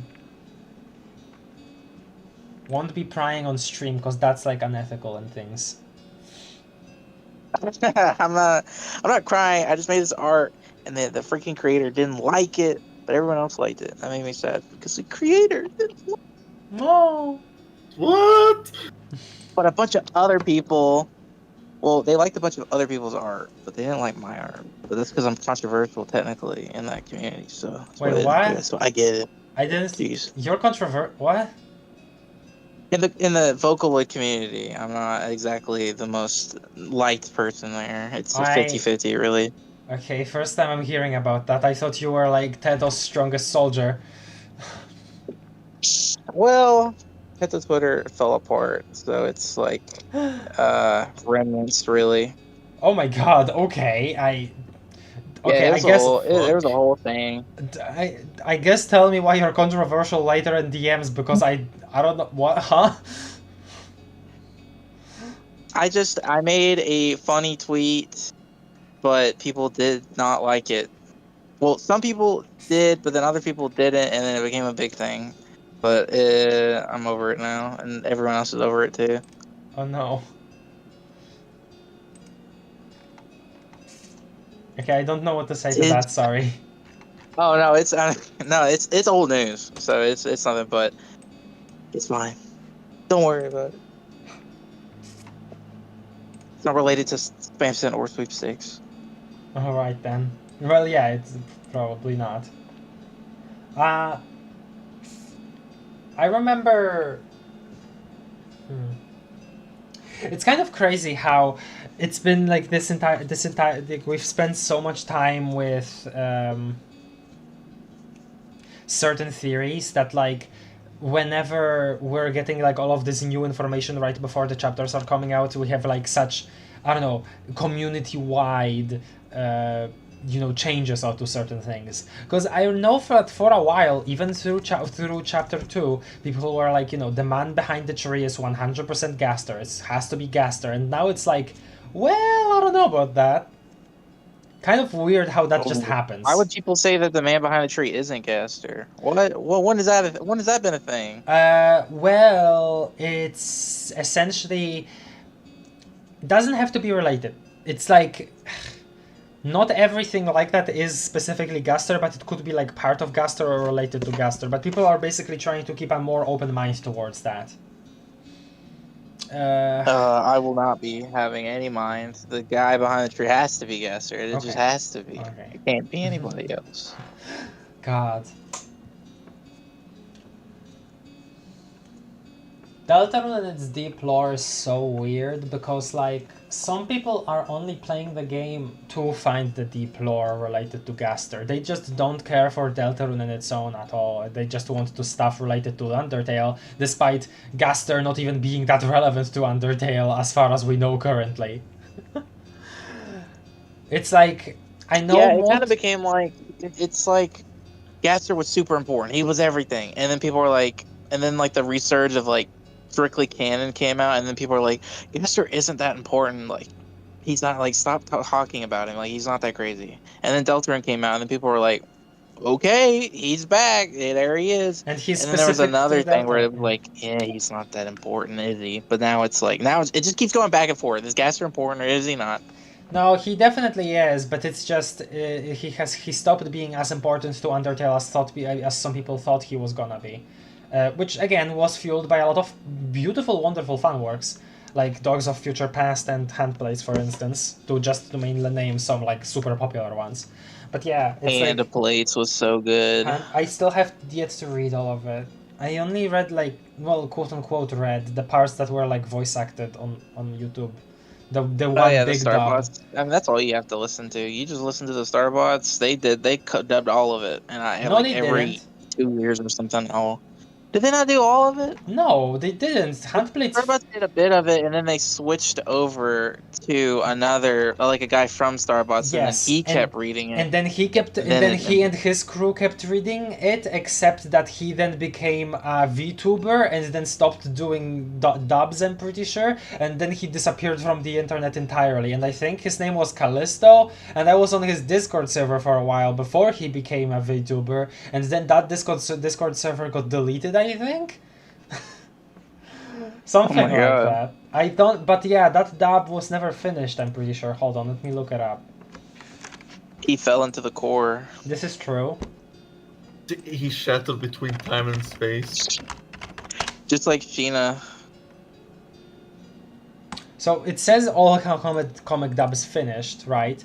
But some of these aren't okay, so you still got Callisto in the playlist, and then at a certain point, it switches to somebody called Phoenix Prime, who is like a solo VA basically. It's not a team. I think it's season 4 is when it switches.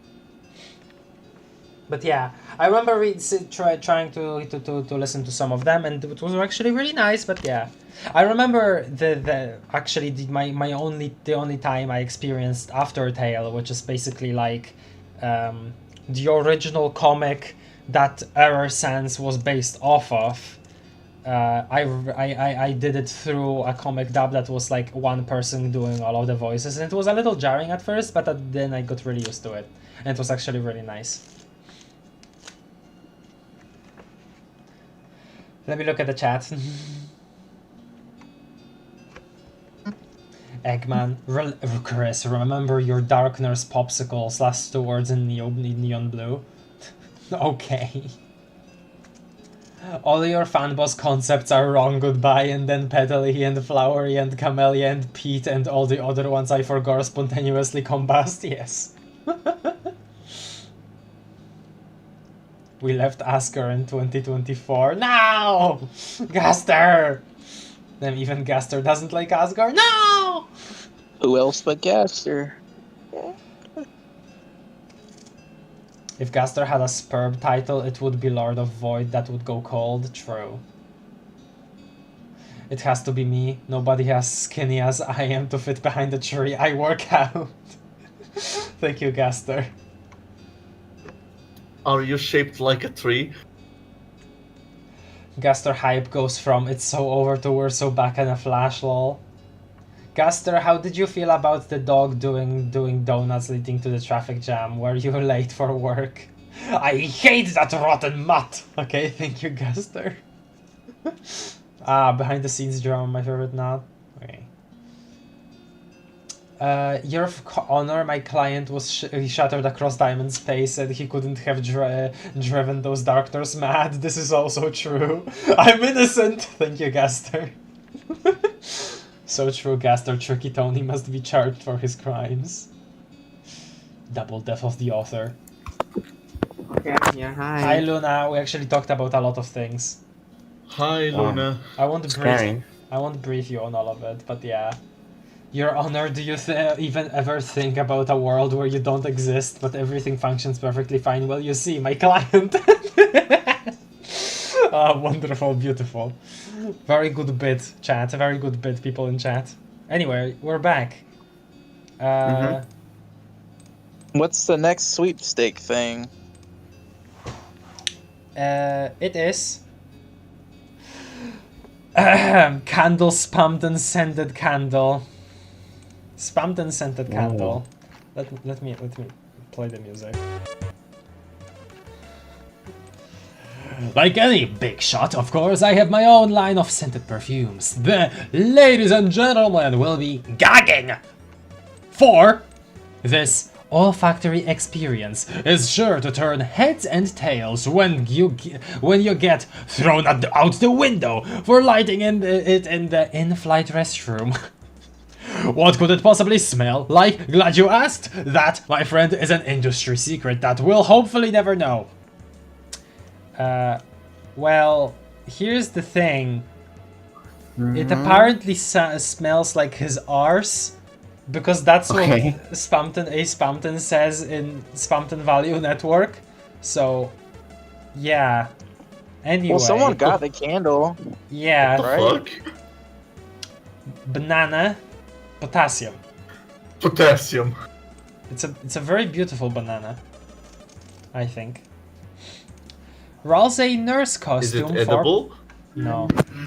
Ral's a new nurse costume for plush, which is also interesting because, like, the plush exists and there is like an alternate butler costume, but only one person in the world owns the nurse costume, which is like cruel, but yeah. Do you think they got the Ralsei plush with it too, or do they have to buy that separately? I hope that they got the plush too. Now they have I mean, to go if buy it's a just one person, of course they got $29.99 Ralsei plush. Yeah. Let's be honest, folks. Fluff sells. And who has more fluffy, scringly appeal than everyone's favorite, highly marketable, that guy. Which is, that guy is also... Hashtag that guy. That guy is also a quote from Queen, because she never can remember Ralsei's name, which is also like a theme in Chapter 2. Nobody really cares for Ralsei's presence. From the Dark World, at least. Dress him up in this one-of-a-kind nurse costume $9.99 and he will make your boo-boos go bye-bye. Aw, that's cute. By now, in our special deal, he will also make your babas go boo-boo. Alright, Fluff Cells. You're the annoying now dog, and we get this, which is, again, a repeat.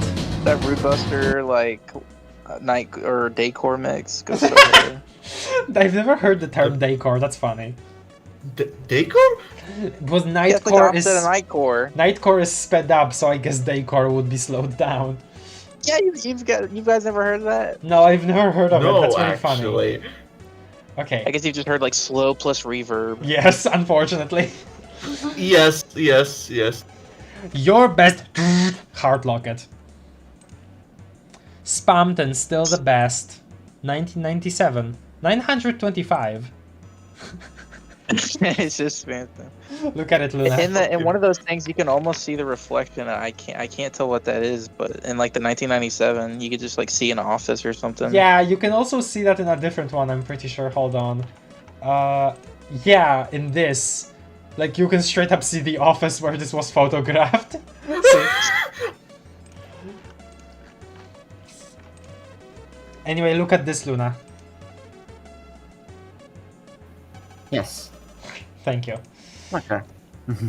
It's your best Heart Locket. Ever wish you could carry and cuddle a little Spamton all day so you won't be all alone in the garbage for a snack time? Someone hitting on you and your boyfriend and wish you could show them a picture of your hotter boyfriend so no one will ever find you attractive again?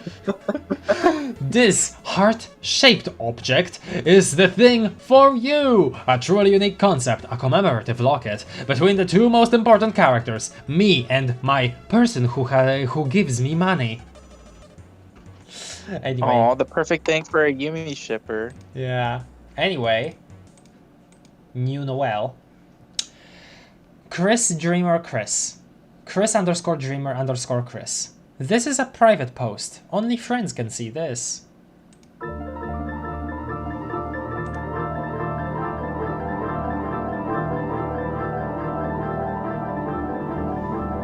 Oh boy. Oh dear. This is peak.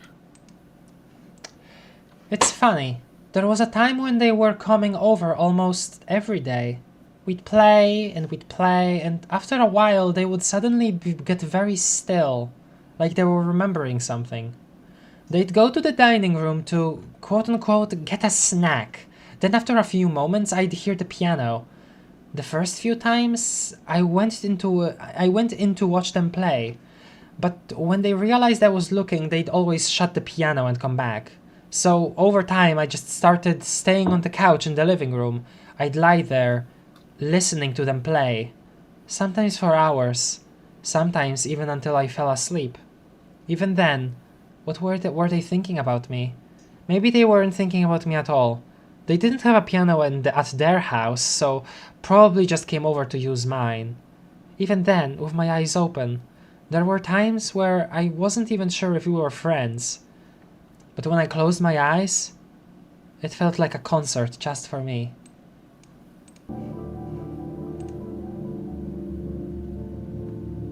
Damn, no, Noah really wanted our private to like vent about. This is... She's just sitting on Chris. No. But this is really interesting, right? Because Yeah. actual proper info or like stories about Chris before the events of the game are pretty rare. Before chapter 2, we only really ever knew about, you know, just the fact that they were a prankster, that they scared Noel occasionally, and, you know, that they were friends, you know. And when chapter 2 came out, obviously we got that story that Noel, Chris, and then their older siblings, Asriel and Des, would go around in the woods playing, searching for things. They would never find anything, but Noel would sometimes feel really scared, and then she'd clutch Asriel's jacket. So we got that connection between these characters, right? But so little Chris used to, you know, come over with Noel all the time, and, you know, we get that dialogue from Rudy as well. He mentions how Chris was very close to the family, but then kind of started being more distant, and that he's now suddenly surprised that Chris is going to visit him in the hospital, because obviously player influence, right? But this is really interesting. So, obviously, an interesting thing here is that Chris suddenly stops in place and then goes to get like, I don't know, an excuse, and then goes to play the piano instead of actually getting a snack. Some people have said before that this is like some kind of pre-player influence, like some, you know, entity controlling them that who isn't the player, because if it was a player then we would actually get to play that, right? I think what this is like some kind of from behind the scenes, from the depths or whatever, Gaster influence. But I feel like Chris specifically, or maybe not Gaster, maybe the other entity that disrupts the Gunner Maker sequence, something like that. Chris has some kind of connection there, which I think also connects to the fact that the sound of running water is somehow required for like Chris to like do the thing during chapter 2's ending, where they take out their soul really calmly and then execute a plan and then go back and shove it back in. Here's the thing. I feel like the soul has been controlled by like other entities in the past, like previously already on multiple instances. I think that is why there is a stain next to the red wagon where the cage is. Like, because the soul has, like, Chris felt the need to rip out their soul before already, right?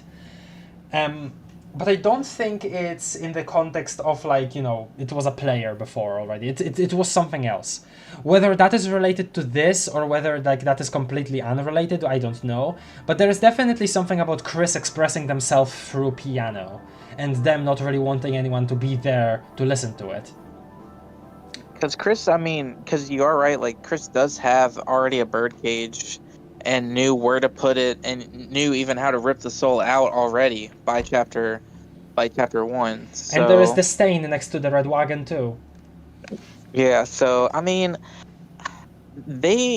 don't think that another player controlled them, because every time someone talks about, like, Chris while we're controlling them, they're always like, you're really acting kind of off, or you're talking more sociably, or you're doing this or doing that. Yeah. But I feel like if someone else was controlling Chris, then they probably would have been more sociable, so then they would have been like, oh, I remember when you acted like this 2 years ago or something. But no, This is like a new thing. But then Chris is also acting natural about it as well, so maybe Chris is in on the vessel deal, and that's like because like how you're saying, like the piano or like a still thing, so like maybe they have some kind of connection with Gaster or whoever, and they're a part of the deal as well, and maybe they even willingly sign their soul away to be controlled. I don't know. I wouldn't go that far, but I definitely think this is some kind of outside influence suddenly making Chris feel a certain way. Because I don't think that this is somebody else controlling Chris and then playing the piano. Chris themselves, their character on their own is already related to the piano enough. I don't think that somebody else controlling Chris would be actually Chris playing the piano. This is some kind of emotional response, I think, to something that suddenly like jolted inside their brain or something like that, I feel. And there is just that big connection with songs as well. Songs, piano, blah, blah, blah. So I can see it. I think Chris knows something that we don't. I would certainly think that Chris knows something that we don't.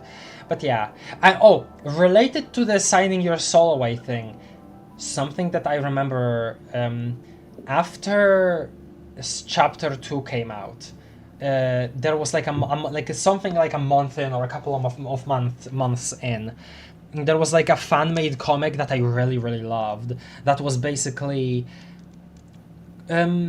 Chris and Catty doing their occult stuff, and one of their demon summoning went like completely real. Like it wasn't like basically just practice. Yeah, I've always been interested in the Catty thing with like saying that they would practice the occult. I'm like, why did that not raise any red flags with people? I don't think it has to be necessarily any red flags, because in real life, ritualistic magic is kind of like, just kind of like an escape for some people, or just something that people, do as like a hobby, or something that gives them peace of mind. It's just kind of like this sort, that sort of thing, It doesn't have to be necessarily a red flag.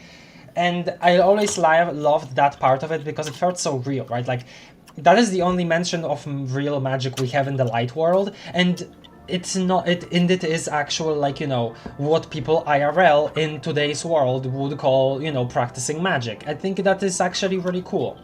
And that comic that I was mentioning, it focused on like how one of their demon summonings went like completely real, and like basically it was like a whole meeting with Gaster, right? Where Chris like saw Gaster, and it was basically like sort of a thing of like them signing their soul away to be controlled eventually sometimes for the sake of getting away from their life for a bit. Like, the implication was that Chris was in a rough point in their life and they wanted to have somebody else take control for a while willingly. It was like a really, really They interesting... sold their soul away to get rid of death. No! It was a really interesting fun concept, No way. though. I think it's very, very speculative, but I really, really liked that comic. Anyway, let me look at the I'll have chat. to read that. But Luna, what do you think, huh? What do you think about this post right here? Yeah, sorry, we're just kind of yapping at you instead of letting you be part of the conversation. Yeah, I'm falling asleep. No! The way that Muffet said it, like he knew she was being distracted. Yeah, because I'm like, this is like Luna reads it for the first time, and it's just us talking about it, and then Luna's like, yeah. Sorry, we should engage with you a little more, because like I don't want you to fall asleep. I want you to take this in, because I think it's genuinely really interesting. Sign. It is, but it is a lot, yes. But it is a lot. Okay. Let me catch up with the chat. That's honestly real from you, Luna. I know, I always keep it real. Honestly, I've been snacking on cookies all day, haha. You know that post, Luna? I don't, but that's just something I would say, so it's okay. Yeah, that did make me think of you. Yes, that is a real candle that was sold and it was named like that. Yes, I too have a candle. It's scented like my ding and wings. Okay, thank you, Gaster. What? This disgusting yet popular animal is sure to make us a lot of money. This is true also. This is a direct quote from Spamton Value Network. When we getting the Ding Core remix. A little behind the scenes look for my special fans. Pian, exactly. The file for that is called Pian, by the way, yeah. Your best implied friend, and then it's about Chris and Noel. Yeah. These notes get weirder yet weirder, true. I remember someone analyzed the Pian and found an actual melody in there and made a remix of it. I remember this! I think I saw a video about it, I completely forgot about it though. That's really interesting. Chris reminiscing about Des, you think so? That remix is the best fan-made track, honestly. I would have to look it up, I don't know. It's basically Chris is his theme. You think so? That would be very cool. In the stain in the room, yeah. Chris taking out their soul before us might have been some sort of self-harm, or maybe that to dissociate from their burdens. It's not sure. My thing though is that, like, isn't the soul us? So Chris does Chris have a soul normally? Because the soul is us, and then we control them, and then Chris doesn't take out two souls. I mean, we are the soul. God, Chris didn't have a soul. There was a whole Andrew Cunningham video about it, and there was like a whole theory about if Chris actually has two souls. I don't think so. I think it's just Gaster taking Chris's soul and then... Well, okay, no. The soul we are presented with Gonor Maker was created for the sake of the Gonor. But then we are, by the second entity, we are projected onto Chris. and that is a separate soul, I think, personally. Well, my thing is that like I would be more inclined to believe that if like you could pick the color of the soul at the beginning. Like if you're like, oh, pick the color soul you want, and then I'd be like, okay, well then yeah. But it's just like it's just a red soul, and I In my think the reason mind- people are confusing that is just because Undertale and Deltarune. Because in Undertale, all humans had souls, so I think there's just like a mix up between looking at Undertale lore and looking at Deltarune lore. But That I think might be humans don't have souls. What I think is, it's just that the red color of the soul is related to player connection, I think. Inherently. I mean, I can see that too. I mean, I'm still a red equals determination truther. I won't let inverted fate make me believe that yellow is determination. I will never. I have caved in. Yellow sparkles is determination. I have let justice. I have let inverted fate indoctrinate me. Also, no, it's specifically yellow sparkles, not yellow as in the context of like a soul color. No. Anyway, Red is ball game. No, red is not ball game. Red is not love. It's not hate. It's not fear. Whatever you want. Determination. Hate is pink. Excuse me. Yeah, fear is pink. My bad. Oh, fear. Sorry. Yeah. My crack theory is that there is some deep connection between Chris and Des, because so far all the characters we know only they play specific instruments, piano and guitar respectively. True. Would make sense. There's something related to them and their instruments. Okay. Red is ball game. Red is hall. Hello, Erdem. Yeah, Vin. But again, that's Undertale, and this is kind of Deltarune, and in Deltarune, there's so many, like, we don't even know if monsters dust, and in the files we see that Susie bleeds and talks about bleeding and everything else, so it's like, and there's no magic also. Yes. So it's like I don't know, it's confusing. Yeah, monsters might not even have this smaller amount of physicality in Deltarune like they have in Undertale. Anyway, Spamton, Mr. and Mrs. End, Thruple, cutting board. Oh wait, is Luna here? I think she is. Yes. Okay. Quite Before the you name. read all of it, and then she's like, "Oh, I wasn't Yeah. here." Is there a Mr. or Mrs. in your life? Have you ever seen one before? And then your worries are over. Spamton is here to save your marriage. This commemorative cutting board, he really likes the word commemorative, huh? Will help introduce your partner to a new and spicy stage in your relationship. It's literally called talking about presenting somebody like, hey, me and your wife really like your vibe. Here is a cutting board.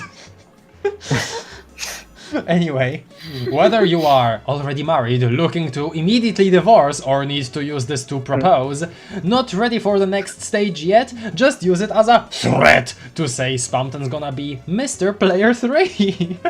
Spamton will be part of your throuple. Let's go. If they don't, cook more. As an added bonus, we will provide a red correctional marker, so if your relationship goes south of the border, just cross out the Mr. or Mrs. as needed. My god. Yeah. Mr. and Mrs. and Spamton.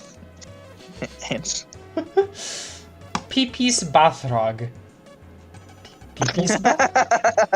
Pee-pee's bathrug. I forgot about that. Pee-pee's bathrug. Oh, of course. Stepping out of the watering hole, but only a single toe got so delicious and moist. Spamton Industries is there with a unique Peepus Bathrug, made of 101% naturally organic Peepus fibers. There is only one, so hurry and get it now before it's too late. Hurry, there's still only one. No, they're multiplying. Oh, more lore. Blue circle. New Noel. Ooh. Actually, okay, before I get to this, it's past midnight, yes, but I am really hungry, so let me grab something to snack on. Okay. Midnight snack. Let's go. I did it last night. I made a peanut butter and jelly, but I wanted crunchy peanut butter and jelly, or just like crunchy peanut butter. So I went into a trail mix bag and I just pulled out a bunch of peanuts and just slapped it on there. Nice. It Very worked. nice. It worked.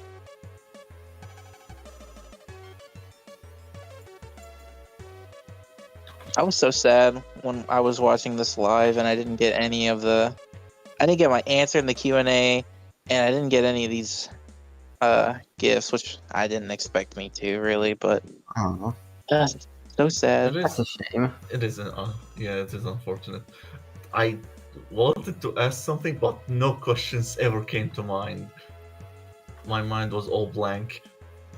Because I'm really surprised by the questions they ask, like, you know, like, is Noelle your mother, or asking about Mike or Des, and it's like, I wouldn't have ever asked those questions, because I mean, would you expect them to answer? But Toby did. He did answer. Yeah, he did.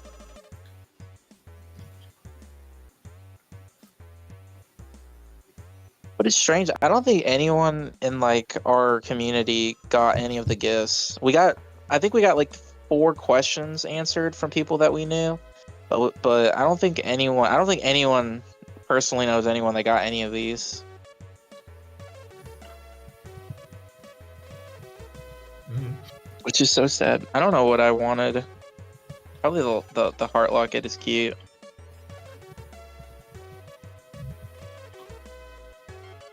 I will take the edible cookie of boy.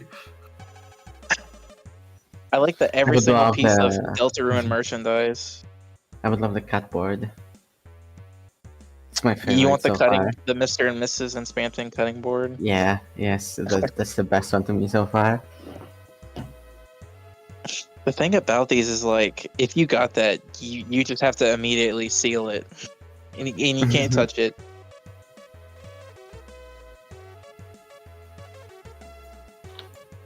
You mean for collection purposes? Yeah, I mean, if I got one of these, I mean, it's like there's only like 30 of these items, and if you get one out of these, you are not, you know. Do you think the guy that got the Peepus bathrobe really put it next to his toilet? No, he sealed it up and he stored it away. I mean, if I got one of these, I probably wouldn't collect them. I just would use them because they're fun. They are fun, but man, imagine what price they would go for though. Even that banana. That's true. I mean, because like that Birdly statue went for like what, thousands of dollars. I actually am interested if people have tried to recreating any of these gifts on like Etsy or something. Like I've seen people Probably. make bath rugs, so they've probably remade the Peepus bath rug, but. And then, oh, do you see the ring on the screen? Yeah? And then under that, you see how it's blurred? That Yes. was because the reason why it's blurred is because they actually were trying to send it to the person that got it, but every time they tried, it would break. So Oh. I think eventually they either just gave them money or gave them something else. But it was like a Okay. snow globe. Oh, that's a shame. I know, it just like, I think they tried like 3 times and it just kept breaking. But yeah, I mean, it's a snow globe. That snow globe must be a null entity. Yeah.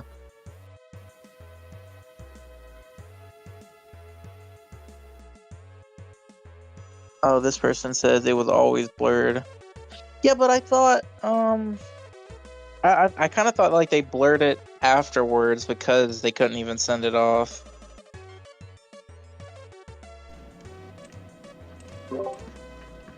I'm back. Hi, I welcome didn't- back. I didn't I'm even. back. Hi. Okay. I have a food, which is just toast.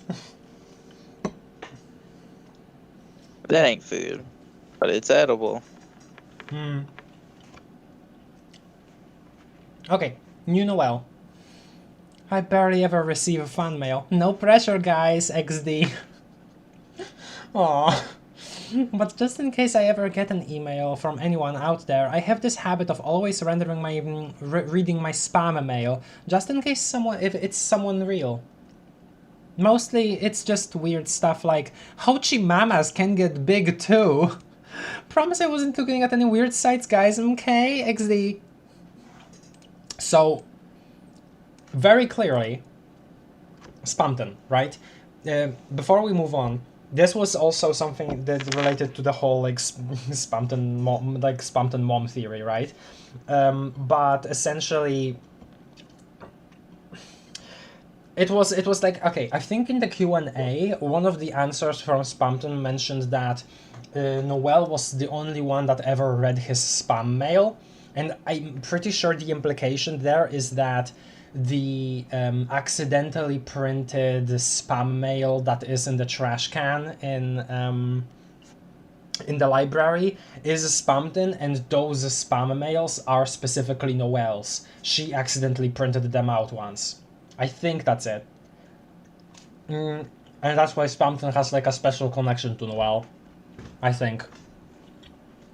You getting that, Luna? Yeah. Okay.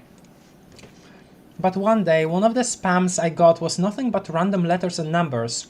I figured it was probably a failed attempt at sending a virus, but I thought, what if I tried putting it into Cat Petters 2 as a mod? So I did, and weirdly enough, it actually managed to load. For people that don't know the game, it has a special visual style. All the pets are made of circles that get animated around. One circle will be a head, another the eyes, another the pupil, another one the body, etc. But I guess the game didn't like the data very much because this pet was only one blue circle. Yeah, just one blue circle floating in the air. Peepus. That's Peepus. Peepus. The animations didn't work and it never moved, except for occasionally glitching out. All of the stats were really bad and all of my pets really hated it except for certain ones, lol. I couldn't even explain why anyone liked it, but it was really funny to see who did, XD. What's weird is that the circle seems to be able to multiply. Normally, you need 2 pets to fall in love to make a new pet, but after a while, even if the circle was by itself, a "Congratulations" message would show up and then there would be 2 circles. I thought this was funny, but the circles started piling up. I tried to throw them in the trash, but they were multiplying too fast. My screen was nothing but "Congratulations" messages when the game crashed. Needless to say, I had to wipe all my pets. Lesson learned about using files from weird emails. Until next time, dan dan da, XD. So, very clearly, you know, the big reference to Spamton, right? Like, some form of Spamton existence before his actual Darkener self, right?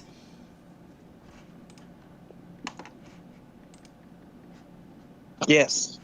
Until next time, and then we get the main page again. So yeah, that's interesting. We'll get to this again later on. Embroidered bathrobe and... Huh? Oh, a bathrobe, okay. And slippers. And slippers, nice. Yeah. Look at the graphic. I love the frickin' clip art graphics on these. I remember trying to recreate that pixel art, but it's like mixels, so you can't. Yeah. And it made me mad. It is. The actual cucumbers are God. very mixed. It hurts. Look your stylish best after our refreshing salad dip in the burning acid. Also works well for coming out of the 5-star private bathroom after getting swirled in the commode or being pushed into private pool by ungrateful swine. Alright. Fungible token. This was when NFTs were like a new topic in general, by the way. This is and there is a monkey in the background. Like, be so for real. Like, yeah. But Chris isn't covered up. Interesting. Oh yeah, all of the characters have their like faces removed and like replaced with Spamton, except for Chris. Chris is left alone.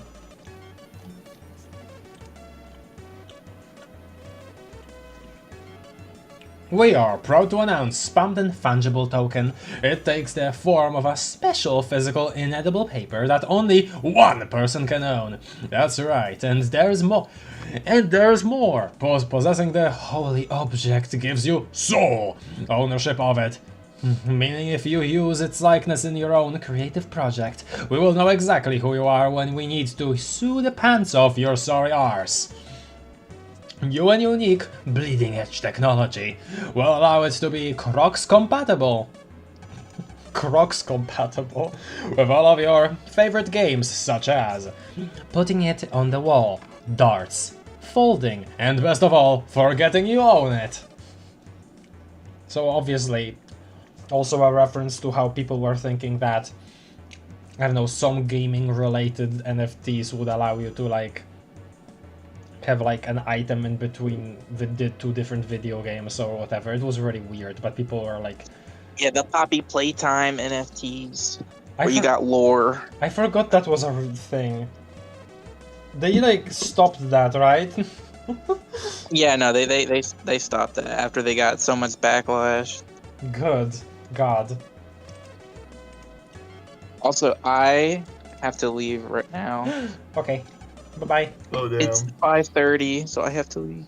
That's okay. But I Okay. just wanted to Bye, stay Matty. to at least read a couple more things. But yes, I will return. Goodbye. Bye-bye. Have fun. Bye. Bye Bye-bye. bye. 100% real BP's bath rug. Look at the description, it says they cannot show it. It was supposed to be some skeleton. Oh, wait. No, yeah, this one. Sorry. We'll get to that in a second. And from the descriptions about the prizes, yeah. Okay. Don't read that yet, Luna, because that's a spoiler. Also, hello, Mionuk. Oh, okay. What is the Spamton mom theory? Basically, before the Q&A came out, people were thinking that the /egg page implied that Spamton was like just the child of Noel, essentially, in a weird way. But no, the special egg is just related to eggs, and then you get peepus here. You know, it's just that. And then we got a Homestuck styled S-page video. Yes, of this. from Shadok, and it was glorious. As a reference to Yes. Escarcat, lose his marbles, or whatever was the name of the Flash. I forgot now, sorry. Escarcat lose his marbles. Anyway. Promise I wasn't looking at any weird sites. Okay, Noel accidentally clicked on Hot Santa's Holiday, will believe you. Oh yeah, okay, you don't know what this is referencing, Luna, most likely, but when you're fighting pop-up, whenever you use the click command with Chris, you can get various different dialogues about various different pop-ups that Chris would click, like Chris would actually fall for, right? And Noel has some as well, and different characters too if you battle pop-up with them. So one of Chris's dialogues is, Chris accidentally clicked on an ad for like demon summoning classes for teens, for instance, right? Ralsei gets something about a bazooka, I don't know why. And Noel gets a couple. There's one about like a creepy video game glitch compilation that she clicks on, and another one is Noel clicks on an ad for hot female Santas in your area. So yeah. That's what Izen was referencing.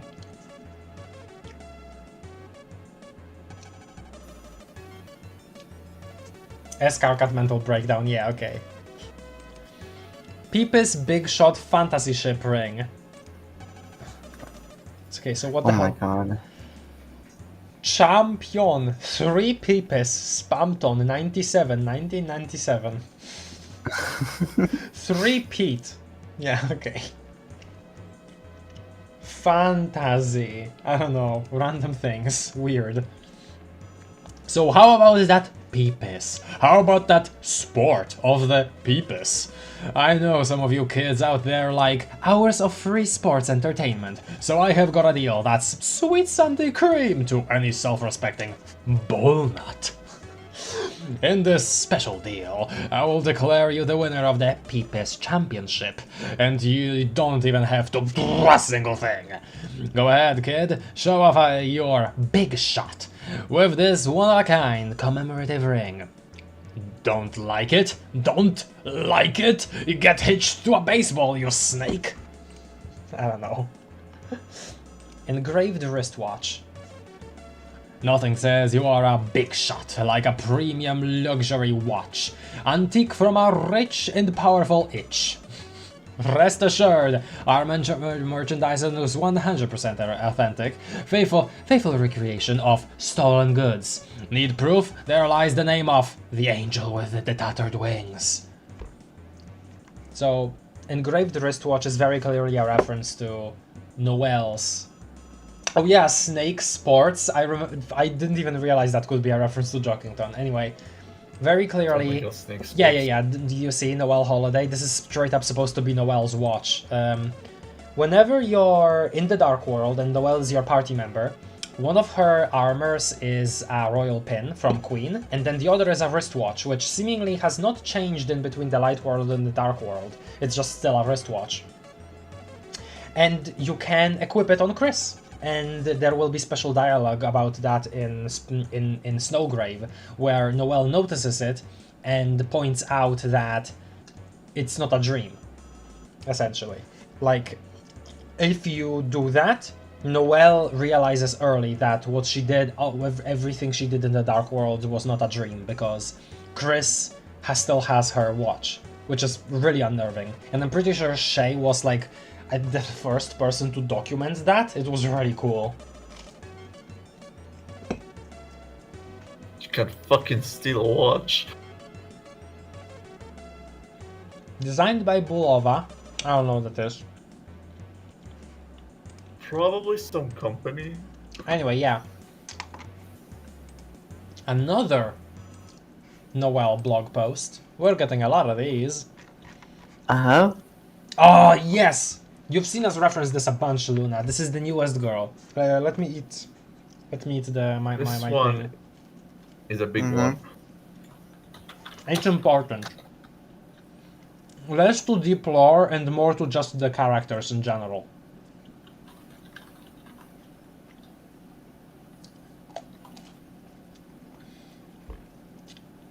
In fact, I feel like this is this one story that will be shown in Deltarune at some point, or like referenced, like specifically taught to the people that haven't seen Spamton Sweepstakes. I feel like it would be really valuable.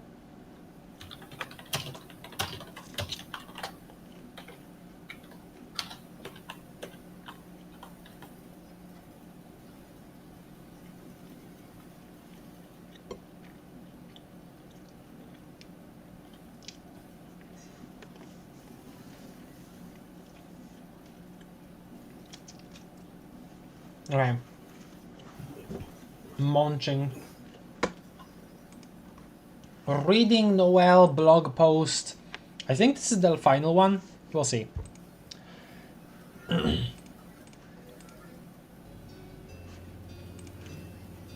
Actually, no. Let me not play this. Let me just sit here in silence. So that new girl I keep talking about, she really hates Chris. And you know what's weird? Literally only Chris seems oblivious to this. Or, no, are they oblivious? They're literally getting bullied. Do they just not care? Then again, who knows what Chris is thinking? I just don't get why they don't tell their mom. So this is obviously about Susie, as you can see. And this becomes really interesting really quickly, because this is like proper, like a part, like some kind of backstory part. Like this is her whole story. So okay, just let me stop getting ahead of myself, because I just really love this page. Anyway, I'm sorry. Hold your horses. Yeah, or better, switch seats with me. Like I keep saying, lol. She just wants to be next to Susie. Anyway, I guess they just don't want to be at the front of the class. But she doesn't ever bully me. Even when there'd be a huge opportunity to do so, like, I'm a big nerd! Come on, switch seats, everyone would be safer that way, smile. Like, you're not gonna believe what happened today, lol. After the bell rang, as usual, everyone rushed to see who could get out of class first. I stayed behind a bit to help Alves put away some books, and look for some mysteriously missing supplies, smile. Meanwhile, Chris was still asleep, face down on a totally blank notebook page, and for some reason, Susie hadn't left either. She was just sitting there, staring at Chris's head, sniffing it? Wonder if she'd like scented candles, smile.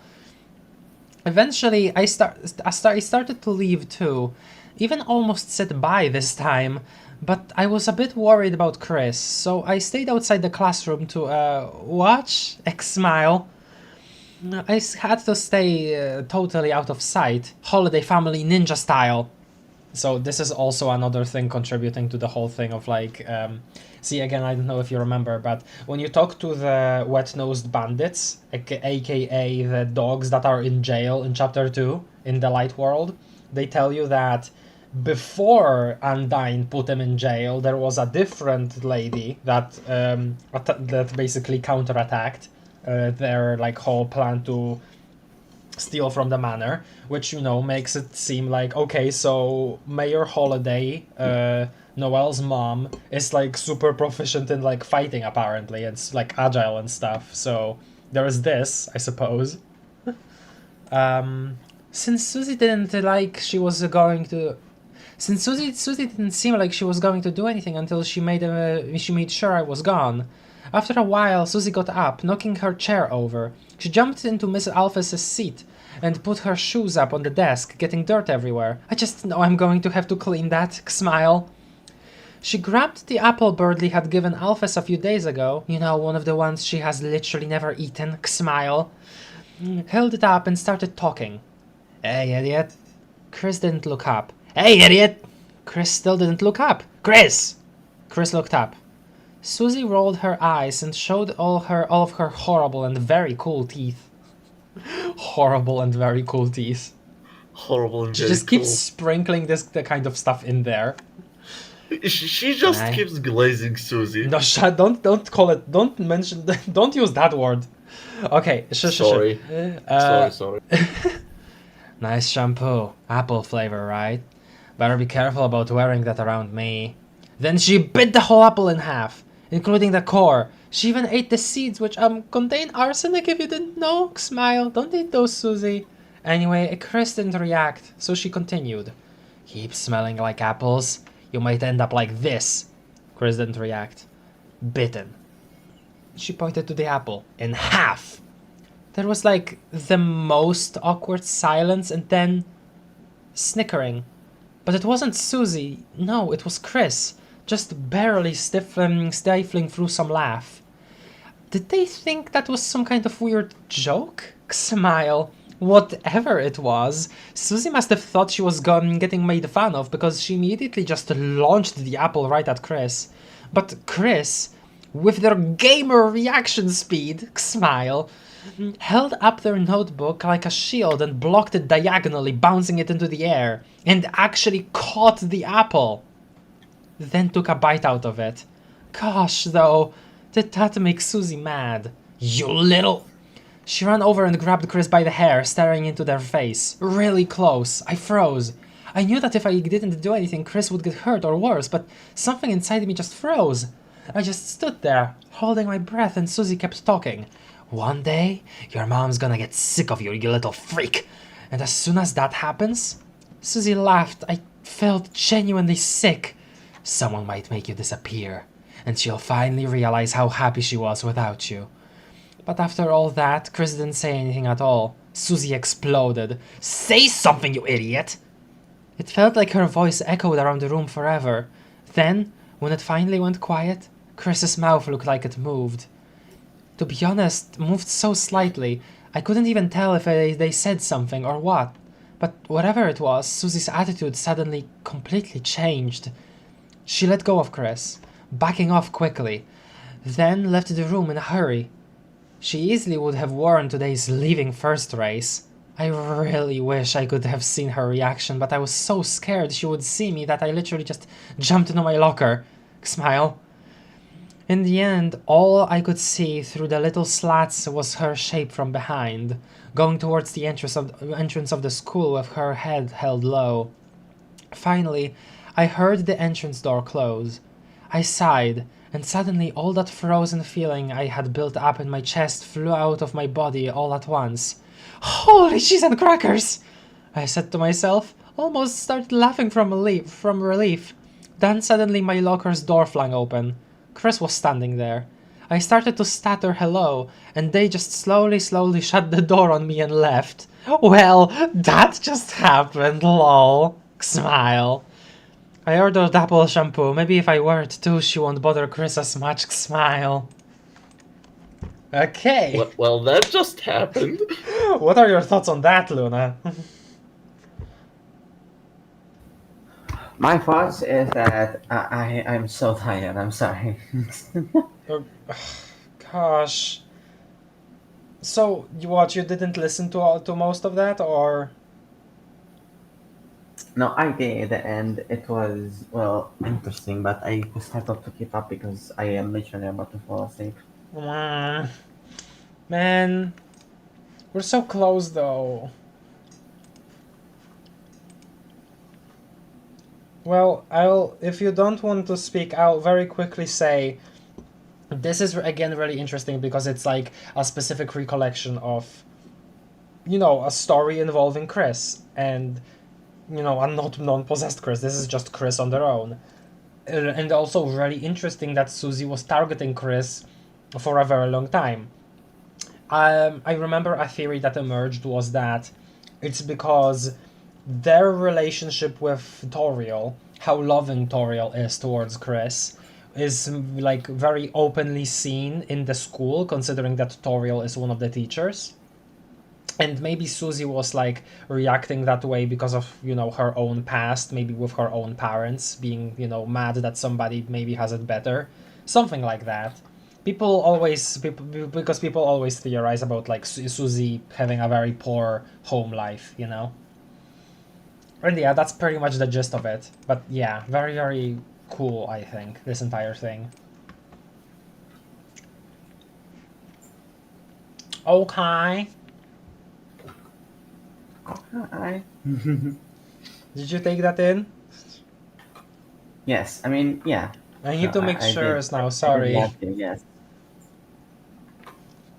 I'm sorry. It's okay. Let me It is ca- pretty interesting. It's just hard to talk about because again, I'm really tired. I will sleep as soon as we end this. Alright. Can't wait to see Jokington wearing this ring. Snake Sports. There lies the name of going to the newest girl is very unsettling. Oh yeah, because doesn't it like imply death or something like that? Pop-up descriptions are all a riot. My favorite is Rousey stumbling on a site that left him mortified when he accidentally collected lighteners for darkness in your area. Right, I remember that. You can figure out what he saw. Okay. That is interesting. In such a small town, how could no one have let Toriel know Susie was bullying Chris? That's also true. I guess everybody is just so intimidated by her in the class. One would think that Susie's behavior would get her expelled, but the only thing Toriel seemingly knows about Susie is her eating chalk. Yeah. Okay. Like a deer in headlights. Yeah. Spamton 3D Celebrity Photo Cube. Outstanding Growth Award. Without continual growth and progress, such words as improvement, achievement, and success have no meaning. Benjamin Franklin and Spamton. And Spamton. And Spamton was there too. Chris, look! I turned myself into a cube. Very much a meme reference By here. the way, Kraft, Yeah. I want to ask you something after the stream. Okay, sure. Something I did that was wrong? Question mark. No, it's just a curious question. Okay. I turned myself into a 3D photo motivational glass cube and now I'm frozen in there with some stupid famous genius I've never heard of. I can't believe I'm trapped together in one room and the door won't open until they... Hurry now! Blink and you'll miss! And then this is just... Nice. This is just blink. Oh, Blink Nice. and you'll miss. Blink! Blink. Blink.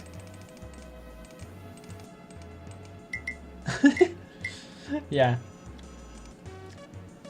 Some people theorize that that is probably gonna be the beginning of chapter 3. Like, you're gonna start controlling Chris, and then Susie is gonna be on the couch, and then, or like somewhere in the dark world, right? And then she would, her waking up will be like that, with the blinking. Anyway. Hot mamas in your area, real wine glass, 100% replica. So yeah, I look at that also, lipstick mark. So that's just supposed to be Queen. Whoa.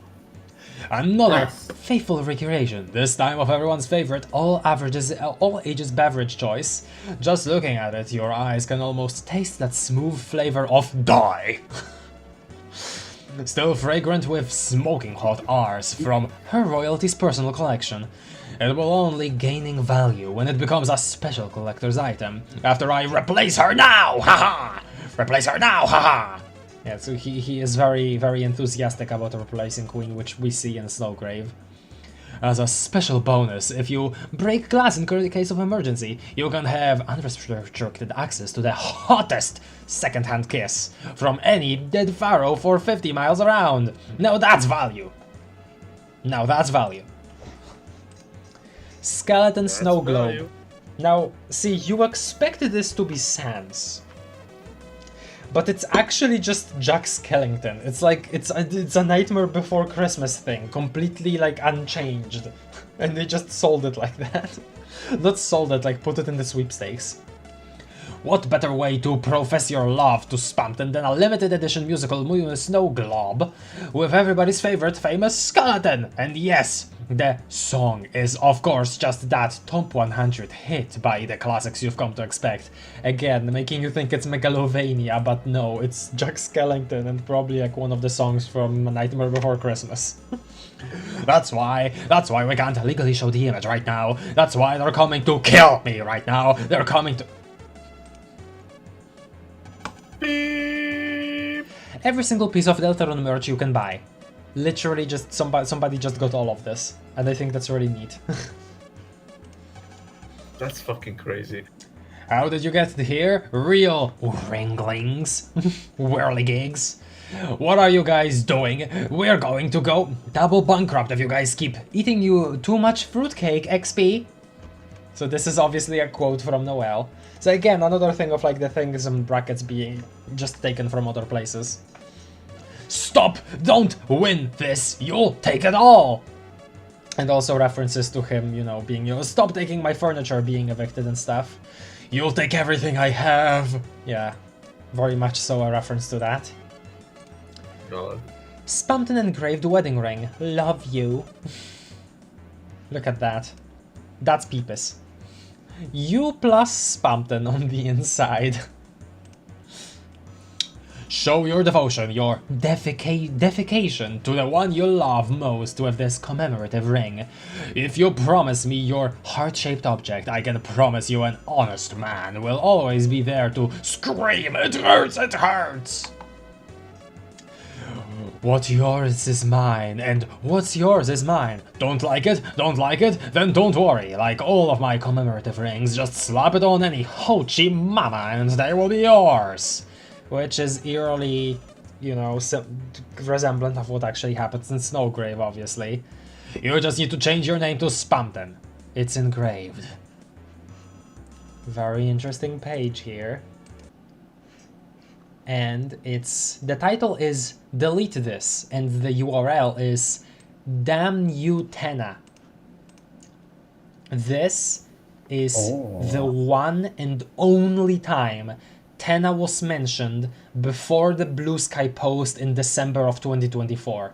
Before that, this was the only place where the name was mentioned. And people ran with it. All of those fan works suddenly changing all of their likes to Tennas. And all those fan works flooding in. Yeah, and I'll show you why. So here we have a crossed out TV with clearly Spamton hating on it. That damn boob tube. You're the one that should be having a refreshing night's sleep in the recycling bin. Everything is his fault. Pay. Everyone is going to Everyone is going to pay 5 easy payments of $9.99 until they're all in the disposal area begging for my... Everyone except...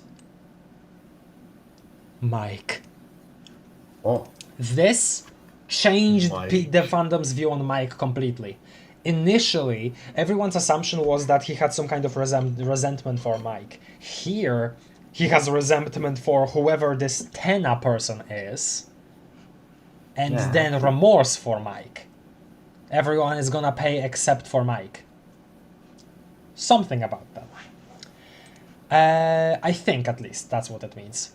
Now, we have this boob tube thing, and then in the Q&A, Cathode Crew is mentioned as like a group related to whoever he hates. So this led people to believe, obviously, that okay, Tenna, big bad of chapter 3, Tenna like antenna, that's why they will be the TV. He will be the TV. And then the Cathode Crew is like cathode ray tubes that are used in CRT monitors. Therefore, Cathode Crew is, you know, the TV person's gang or whatever. And yeah, there we go. There we have like a profile for whoever the big bad of chapter 3 is. And people ran with it, made a lot of their own interpretations. That's how RV Pine started, I'm pretty sure, which is really cool. And yeah, this is where this is where Tenna stuff started in general. Cool to see this, Luna, because I'm sure for a while you were confused about why people were saying Tenna suddenly. yes, Anyway. it sounds like that, yes. New page. We're still on Damn New Tenna, but it says, "You're early."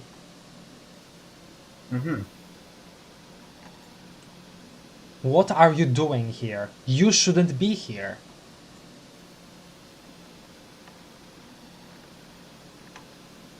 Now, yeah, see? There are two boxes here that are kind of on top with parallax scrolling. If you do Control A, you can see them better. Click one, and we're here. Aren't you forgetting something? Ocean sounds. I'm scrolling up, by the way. Wow. Oh, okay. Ocean sounds are a big deal, of course. Oh, It's getting brighter. did these change? These all used to be white. Why are they like a light blue now? I don't know. New page there, but yeah, let's reset here. I want to click on the other square. Yeah, it just leads you to Ramb, which again, relation to the TV, right? Okay. This is the last one. Ice Palace _ Glacier. It's not glacier, it's glacier. Okay. Did anyone else wander around this screen as a kid? If we click it, it's just... Oh, yeah, it just takes us to the main Holiday Girl page. The cross-shaped maze in the ice area from Dragon Blazers. Once you go in it, no matter where you go, you'll always be brought back to the same room. Very clear reference to the Lost Forest from Zelda. Normally, one of the characters is supposed to guide you through the maze, but it became one of the most famous, or should I say infamous, XP parts of the game, because if you go there without that character, you'll basically stuck forever. The developers actually say something about this in the manual. It warns you that this glitch is actually one of the bad guy's magic spells. Yeah, XD. This is probably a reference to the fact that sometimes video game manuals would actually excuse glitches as the traps of the bad guy of the game. I remember I think the Game Gear releases of the 8-bit Sonic games actually had that too, where it, like the manual specifically mentioned common glitches and said that they were like Eggman's ploys or something. So yeah, very much a real thing. Sorry guys, I think you were just eating a little too much fruitcake when making this part of the game, XP. I love how she uses that as like a phrase instead of they were high or something. As a kid, I had no idea that was a glitch, XD. I literally spent hours on that screen wandering around, thinking there was an exit. And the thing is, there actually is one. Somehow, Kid Me was so stubborn. I think I went every single possible direction somehow, XD. Then the last direction you go is up. If you do that, you'll find a door that doesn't appear anywhere else in the game. This shocked me so much as a kid. I screamed and pulled my controller so hard I had unplugged the console. XD. I actually started crying, but I knew my mom would turn off the game if she heard me. Very harsh, like she would turn off the game if she heard her crying. Like, what kind of thing does that imply about her mom? So I held my breath and started hiccuping and gasping. I literally thought I was going to choke on my tears. It only made me cry more when that I had to plug the game back in myself. I was so scared that I would get electrocuted and die from the wires. I was actually always afraid of electrical sockets too, because I thought they were... I mean, that is the sort of thing a little kid would think, right? Like, you know, you encounter something you're not supposed to in a video game and then you're gonna, like, get punished by the computer or something, or the console. I was so scared that I would get electrocuted and die from the wires. I was actually always afraid of electrical sockets too, because I thought they were looking at me. XD. Something interesting considering what's happening all over Chapter 2. Come on, I wasn't a weird kid, I promise. XP. I got over it after that. So, I started the game again. With my hands shaking, I went back into the maze. But what's super weird was that, somehow, I was able to get right back to the door. I was so happy I almost started screaming again, but I remembered to hold my breath halfway. XD. Now I was going to be able to see what was inside the secret door. Or so I thought, XP. It was locked, and I've never been able to find any key in the game that opens it. Since then, I can actually get to the door pretty consistently if I concentrate. Unfortunately, I don't know exactly what I'm doing, and it feels different every time, so I can't give any advice, XD. I know this sounds really fake, but if anyone ever figures out a way to open the door, please sign my guest book. I'll even put you in my Hall of Fame, you know, so there can be someone in it besides me. XP. Mood nostalgic. Listening to Dragon Blazer's Glacier. So, pretty much the culmination of the theme of her finding unfindable things in video games. Things that aren't supposed to be there for other players. This whole, like, door that isn't anywhere else in the game really made people think of the Gaster door initially, you know, like in Undertale. But it definitely has some big relevance to Deltarune. Especially considering that Dragon Blazers in general is kind of used as a surrogate for Deltarune foreshadowing. I don't know if you've noticed, Luna. And very clearly this entire thing is supposed to be some kind... Oh! Well, now it's white. Oh, that was just me selecting the image. Okay, never mind. Oh, that was... So, this is obviously supposed to be some kind of allusion there to the Ice Palace. And this entire story is specifically why Ice Palace became like such an important thing in Deltarune theorizing. Especially because of Noelle's own ties to ice and stuff, and like ice as a thing. I don't know if I can say all too much about it right now, because I don't know if I remember, but yeah, this is a big deal, and very interesting. Again, this whole finding weird things in video games because of Noelle. Noelle having this special quality about her. And this entire thing of like her being able to consistently get back to it if she concentrates, that feels so like magical, right? Like that doesn't feel like actual game design, really, when you read that. And I think that's really cool. So I really hope that this gets way more elaborated on in future chapters, because it will be so cool. Anyway, yeah. Let me catch up with the chat.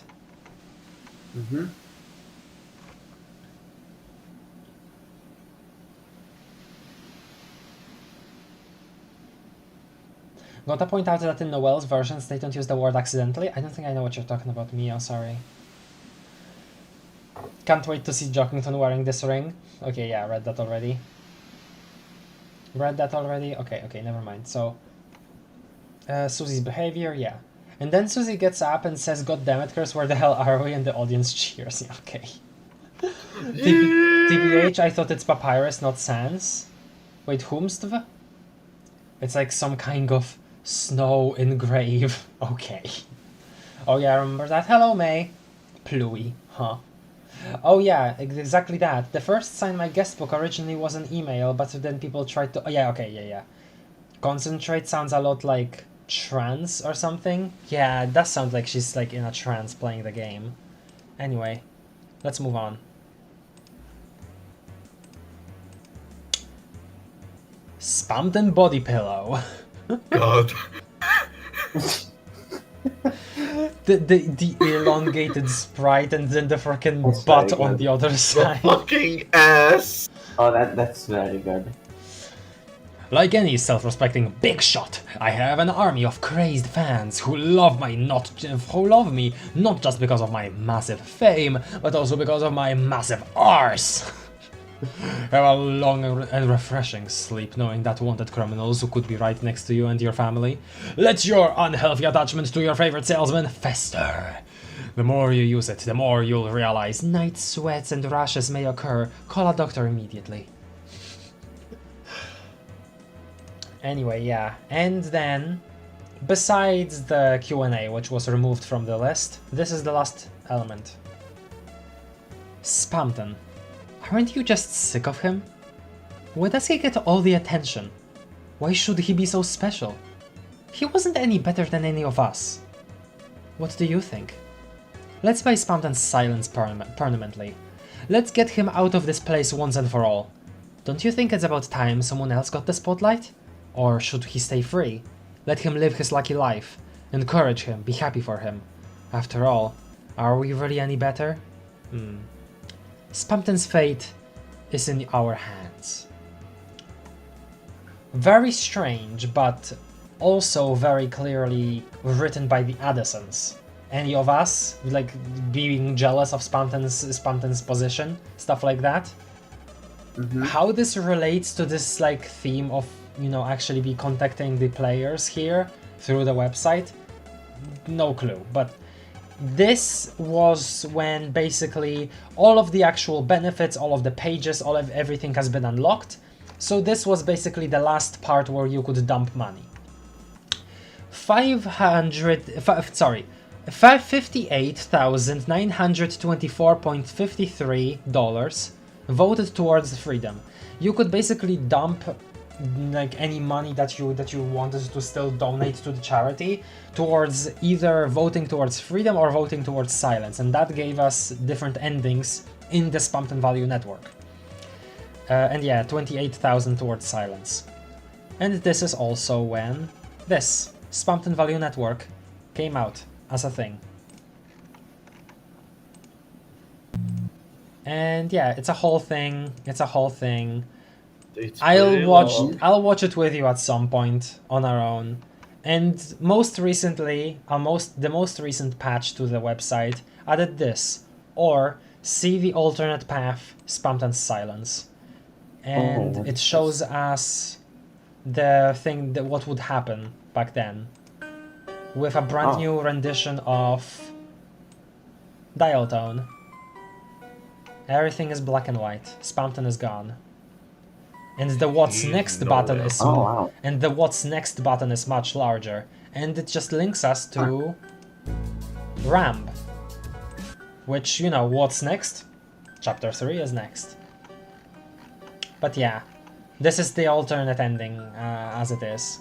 We'll watch this as also, but yeah, this is essentially what Toby lured us in with that newsletter, that latest newsletter.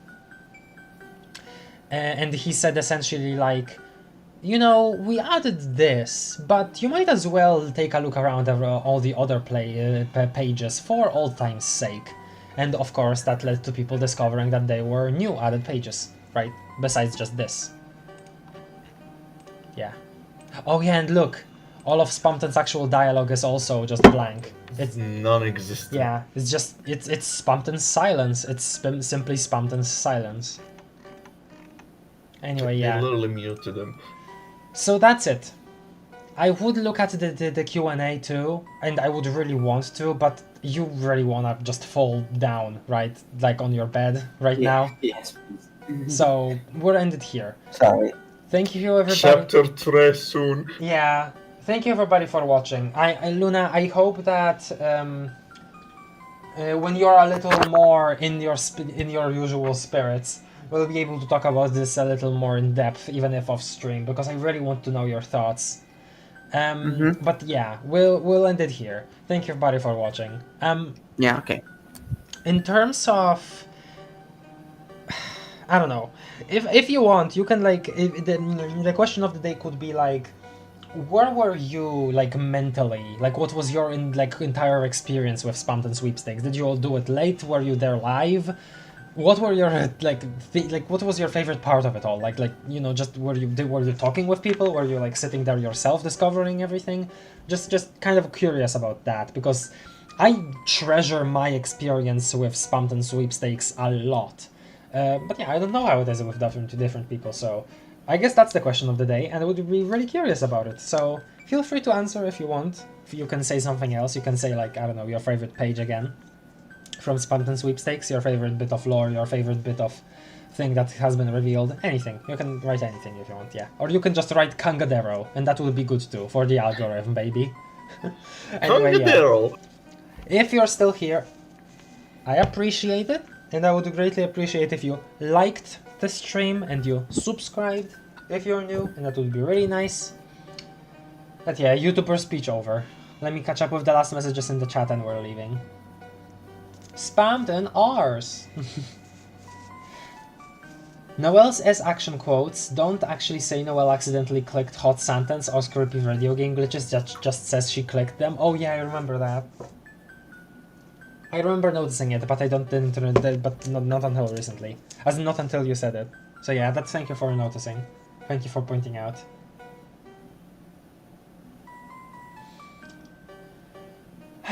Okay. What's this version of Dial Tone? Well, the MIDI version, right? Like the other songs. Yeah. Yeah, MIDI version. Once again, thank you everybody. See you in the next chapters. I don't know how streams will look next week. I'm probably gonna be a little busy, so we'll see. But oh yeah, Things will get blurry. I forgot to actually mention. God damn it, Disco Elysium on Monday, not on Sunday. I forgot to actually make a post about it. I'll post about it still, but yeah, sorry, I completely forgot about that. Cap just can't this Sunday, but can on Monday. So yeah, we'll see you on Monday. Yeah, bye bye. Goodbye. Bye, everyone.